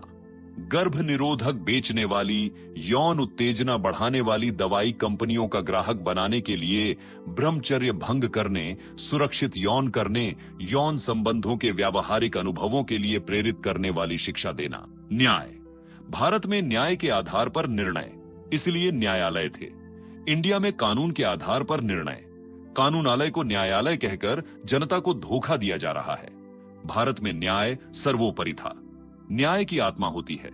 इंडिया में कानून सर्वोपरि है, आत्माहीन कानून मात्र शब्द छल है। भारत में न्याय का आधार होता था ऋषियों द्वारा लिखित शास्त्र और स्थापित परंपराएं। इंडिया में कानून का आधार है कॉरपोरेट राज्य द्वारा भारत की बर्बादी व खुद की मजबूती के लिए बनाए गए नियम और दलाल सांसदों, विधायकों द्वारा पारित कानून। भारत में न्यायाधीश सात्विक एवं भारत के दर्शन, परंपरा, मानसिकता आदि का जानकार व्यक्ति होता था। इंडिया में जज कितने भ्रष्ट होते हैं यह किसी से छिपा नहीं है। एक तमोगुणी या भ्रष्ट जज ही लिव इन रिलेशनशिप के लिए राधा कृष्ण के अलौकिक प्रेम का उदाहरण दे सकता है। भारत में लोग न्यायालय का द्वार खटखटाने में संकोच नहीं करते थे। इंडिया में सामान्यतः लोग कोर्ट से बचने के लिए अन्याय सहते रहते हैं। भारत में विवेक के कारण न्याय की आंखें खुली रहती थी। न्याय समदर्शी अर्थात सबको समान दृष्टि से देखने वाला होता है। इंडिया में कानून अंधा है। कानून संवर्ती अर्थात सबके साथ समान व्यवहार करने वाला होता है। भारत में न्यायालय में व्यक्ति खुद अपना पक्ष रखता था। इंडिया में कोर्ट में कानूनी दांवपेचों में माहिर वकील व्यक्ति का पक्ष रखते हैं। वकील जज की सहायता नहीं करते बल्कि उन्हें उलझाते हैं। फलतः मुकदमा वर्षों चलता रहता है। प्रायः देरी से हुए न्याय अन्याय से भी बदतर साबित होते हैं। भारत में सामाजिक बहिष्कार के माध्यम से समाज व्यक्ति की अपराध प्रवृत्ति पर कठोर नियंत्रण रखता था। केवल हिंसक अपराधियों को जेल होती थी।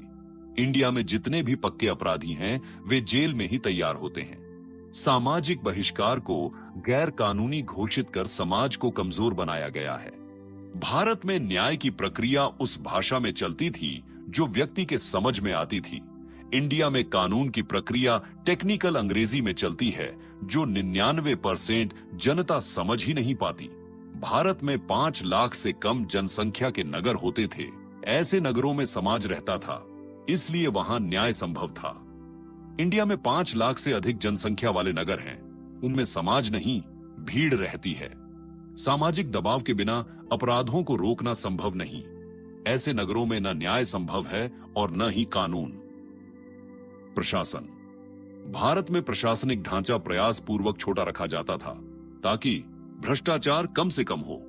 इंडिया में प्रशासनिक ढांचा इतना विशाल और जटिल है कि उसके सामने आम आदमी लाचार हो गया है। प्रशासन ने संगठित अपराध का रूप ले लिया है। भारत में प्रशासनिक अधिकारियों को भ्रष्टाचार का आरोप लगने पर स्वयं को निर्दोष साबित करना होता था। इंडिया में प्रशासनिक अधिकारियों पर भ्रष्टाचार के सबूत लगाने वाले को देने होते हैं, जिसमें पूरा तंत्र अधिकारी का साथ देता है और आरोप लगाने वाला पहुंच के बिना कभी कुछ साबित नहीं कर पाता। भारत में विविधता से भरे देश में स्थान विशेष की आवश्यकताओं का ध्यान रखा जा सके, इसलिए अधिकतम निर्णय स्थानीय अधिकारी लेते थे। इंडिया में अधिकांश निर्णय ऊपर के अधिकारी लेते हैं और नीचे के अधिकारी उन्हें थोप देते हैं। जैसे जहां तालाब खोदने हैं वहां कुएं खुदवाए जाते हैं। भारत में निर्णय तुरंत होते थे। इंडिया में किसानों की आत्महत्या के बाद किसान के हित में निर्णय व क्रियान्वयन होता है। भारत में प्रशासन विकेंद्रित था, इंडिया में प्रशासन केंद्रित है। भारत में आम आदमी ईमानदार था, इंडिया में नौकरशाही ने आम आदमी को भ्रष्ट बनाया। भारत में सबको भरपेट अन्न मिलता था, इंडिया में करोड़ों लोगों को एक समय का भोजन भी नहीं मिलता और क्रूरता यह कि हर वर्ष गोदामों में करोड़ों टन अनाज शराब के लिए सड़ाया जाता है। राजनीति। भारत में ऋषियों द्वारा निर्देशित लोकतंत्र था। लोक एक्ष जन, जल, जंगल, जमीन, जानवर। इंडिया में लोकतंत्र तो दूर, जनतंत्र भी सपना ही है। असल में गिरोह तंत्र अर्थात गैंग तंत्र में देश जकड़ गया है। भारत में राजा सर्वोच्च नहीं होता था, उसके ऊपर धर्मदंड होता था। इंडिया को धर्म का अर्थ ही नहीं पता। राजनीति निरंकुश है। भारत में अर्थ इंग्लैंड का, राजनीति फ्रांस का, धर्म भारत का प्राण है। भारत की राजनीति धर्म के अधीन ही रही है। इंडिया में कोई भी देश या तो धर्म के पक्ष में होता है या विरोध में। धर्मनिरपेक्ष कोई हो ही नहीं सकता। इंडिया अधर्मी देश है। भारत में राजा या मंत्री बनने के लिए योग्यता की आवश्यकता होती थी। इंडिया में मंत्री बनने के लिए किसी योग्यता की आवश्यकता नहीं, कॉरपोरेट कंपनियों का दलाल होना ही काफी है। भारत में राजनीति का आदर्श राम राज्य था। इंडिया में राजनीति का आदर्श कल्याणकारी राज्य है। भारत में जनता राजा के प्रति निष्ठावान होती थी। इंडिया में राजनिष्ठाहीन समाज का पतन होता है। संसद पर आतंकवादियों का हमला नाकाम होने पर हर एक की जबान पर एक ही बात थी कि 5 से 25 नेता मर जाते तो देश का भला हो जाता।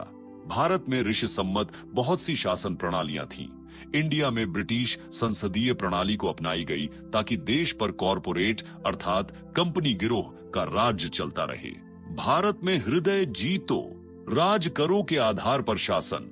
इंडिया में बांटो और राज्य करो के आधार पर शासन। भारत में जयचंद और मीर जाफर जैसे देशद्रोहियों ने देश को बहुत नुकसान पहुंचाया।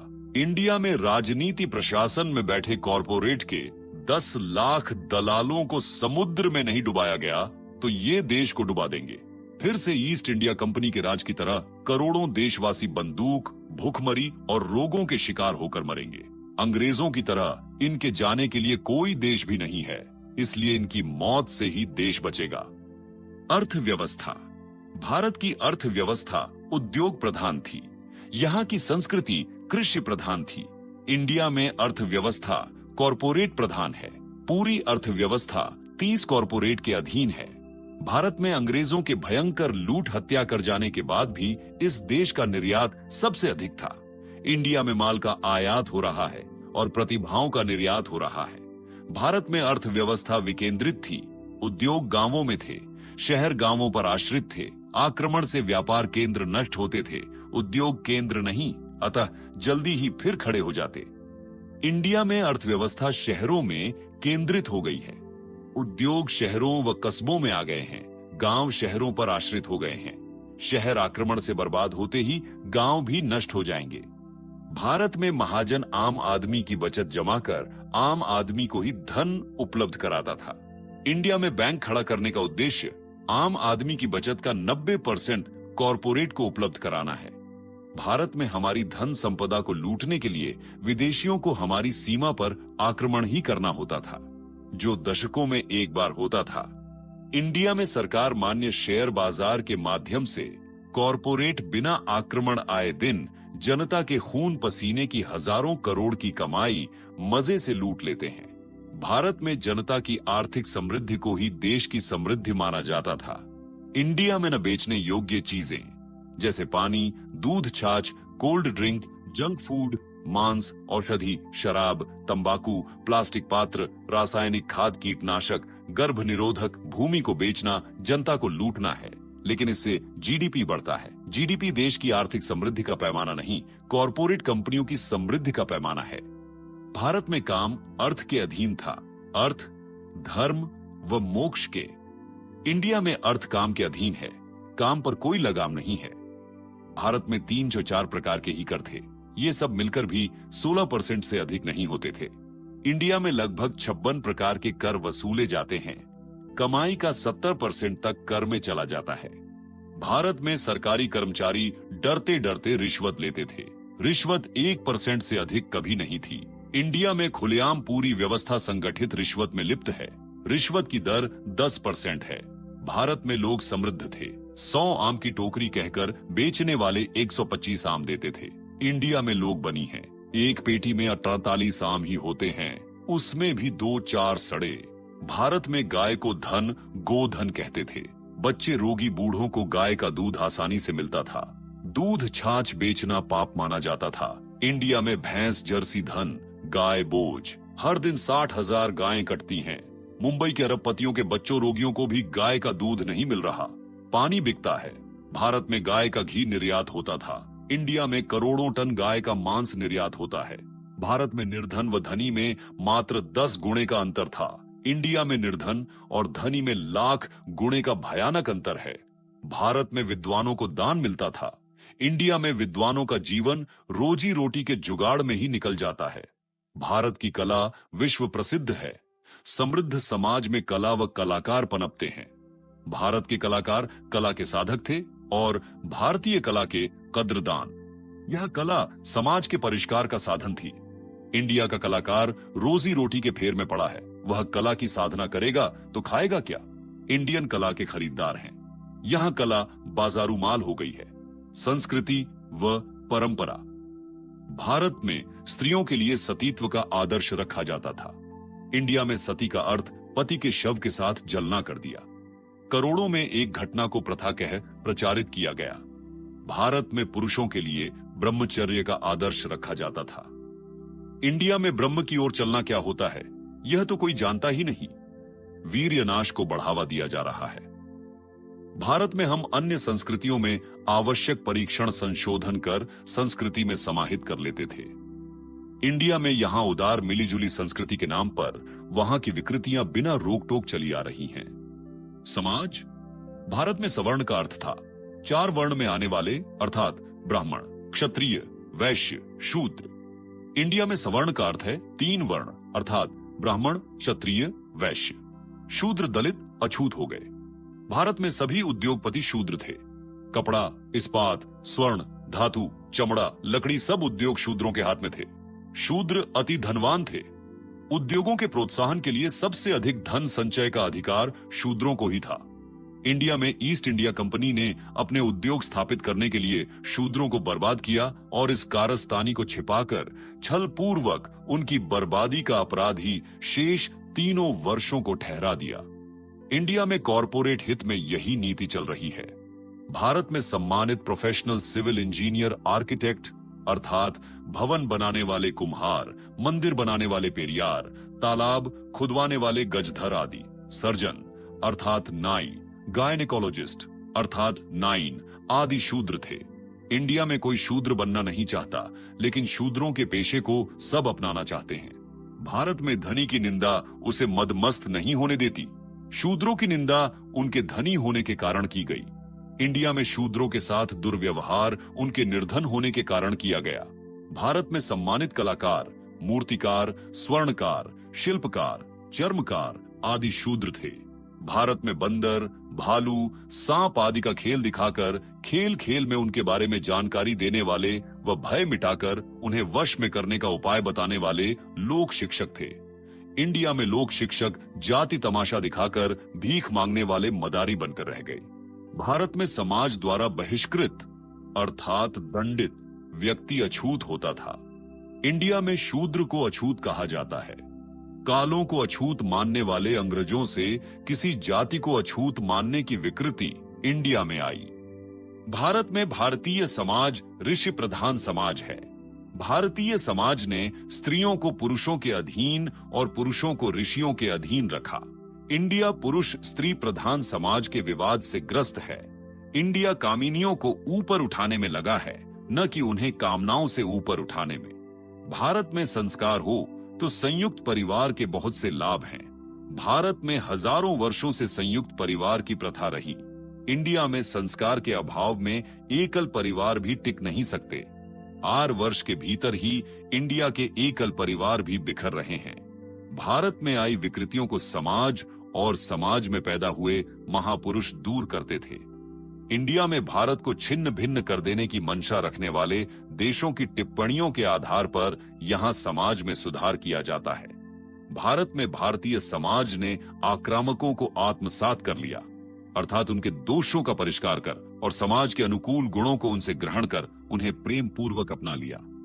इंडिया में लुटेरे कॉरपोरेट द्वारा स्थापित इंडिया में आक्रामकों की विजय के क्रूरता के चिन्ह ही गौरव के चिन्हों राष्ट्रीय धरोहर के रूप में खड़े हैं। तब उन समाजों को आत्मसात कैसे किया जा सकता है? भारत में न अनाथ आश्रम होते थे और न ही वृद्धाश्रम, क्योंकि समाज में ये समस्याएं ही नहीं थीं। इंडिया में अनाथ आश्रम या वृद्धाश्रम खोलना एक समाज सेवा है। भारत में बच्चों के साथ उनके पिता का नाम जोड़ा जाता था। इंडिया में बिना बाप के बच्चों की संख्या बढ़ रही है। मातृशक्ति को सम्मान देने की आड़ में बच्चों के साथ माता पिता का नाम जोड़ा जाता है। इसे बढ़ावा देने का उद्देश्य परिवार इकाई को तोड़ना है। भारत में भारतीय समाज देश की संपत्ति बेचकर खाने वाले को देशद्रोही कहता था। उसे और उसे संरक्षण देने वाले को मौत की सजा दी जाती थी। इंडियन सोसाइटी देश की संपत्ति बेचकर खाने वाले को भ्रष्टाचारी कहती है। उसे और उसे संरक्षण देने वाले गिरोहों को पार्टी बनाकर चुनाव लड़ने और शासन करने का अधिकार देती है। एक और आजादी की लड़ाई। कॉरपोरेट गिरोह के प्रतिनिधि मैकॉले का सपना। मैंने पूरे भारत की यात्रा की और मुझे एक भी व्यक्ति ऐसा न मिला जो भिखारी हो, चोर हो। इस देश में इतनी समृद्ध, इतने ऊंचे जीवन मूल्य, इतने गुणी लोग मैंने देखे कि मैं नहीं सोचता कि जब तक हम इस देश की रीढ़, इस देश के अध्यात्म और इसकी संस्कृति को तोड़ नहीं देते, कभी इस देश को जीत पाएंगे। और इसलिए मैं प्रस्ताव रखता हूं कि हम इसकी पुरानी और प्राचीन शिक्षा पद्धति और संस्कृति को विस्थापित करें, ताकि जब इंडियन यह सोचने लगे कि जो भी विदेशी और अंग्रेजी है उनसे अच्छा और श्रेष्ठ है, वे अपना आत्मसम्मान, अपनी स्थानीय संस्कृति खो देंगे और हम जैसा चाहते हैं वैसे ही हो जाएंगे, पूरी तरह से हमारे अधीन देश। 15 अगस्त 1947 के बाद इस व्यवस्था ने किसका सपना पूरा किया है? स्वतंत्रता सेनानियों का या कॉरपोरेट गिरोह के प्रतिनिधि मैकॉले का? हमें लड़नी होगी एक और आजादी की लड़ाई। डॉक्टर बनने के लिए चलें 3 कदम और। दृष्टि। हमारी शिक्षा ने वास्तव में हमारा ब्रेन वॉश कर दिया। हम एक संकीर्ण दायरे में बंध गए। उस दायरे से निकलकर समस्या को सुलझाने के लिए एक अलग दृष्टि देने का प्रयत्न इस पुस्तक ने किया। यह पुस्तक आपको किस दिशा में प्रयोग करना है, इसका संकेत मात्र करती है। इसमें पूरी जानकारी नहीं है। हमें जानकारी अपनी परंपराओं और परिवेश से ही मिलेगी। उनको देखने और समझने की दृष्टि देने का प्रयास इस पुस्तक में किया गया है। यदि आप इस बात से सहमत हैं तो 3 कदम उठाएं। प्रयोग। जब तक कोई पानी में नहीं उतरता, तैरना नहीं सीखता। व्यावहारिक ज्ञान को केवल सिद्धांतों से सीखा नहीं जा सकता। पानी में उतरने के कुछ खतरे हैं, नाक, मुंह, पेट में पानी जाना। लेकिन इस खतरे को उठाए बिना तो आप तैरना सीख ही नहीं सकते। आपको बहुत से प्रयोग करने होंगे, गलतियां भी सिखाएंगी। आपको प्रशिक्षण काल से गुजरना ही होगा। गाय का महत्व दैनिक जीवन में आयुर्वेद का आधार है। गाय। जब तक आप गाय का महत्व नहीं समझेंगे, अपने डॉक्टर नहीं बन पाएंगे। इस उद्देश्य की पूर्ति के लिए एक पुस्तक गो सुषमा प्रकाशित हुई है और शीघ्र ही दूसरी पुस्तक गो गव्य चिकित्सा प्रकाशित होने जा रही है। सेवा। अंत में सबसे महत्वपूर्ण बात भारत में ज्ञान प्राप्ति का मार्ग है सेवा। पुस्तकों में दी गई जानकारी को समझने के लिए जिस ज्ञान की आवश्यकता होती है वह सेवा से ही प्राप्त होती है। यह ज्ञान लेखक को गौ माता की सेवा के प्रसाद के रूप में मिला। आप भी माता पिता, गौ माता, संस्कृति माता, धरती माता की सेवा कर इस पुस्तक के भीतर के ज्ञान को प्राप्त करें और लेखक की मूर्खता व अपात्रता के कारण इसमें जो त्रुटियां रह गई हैं उन्हें दूर करें।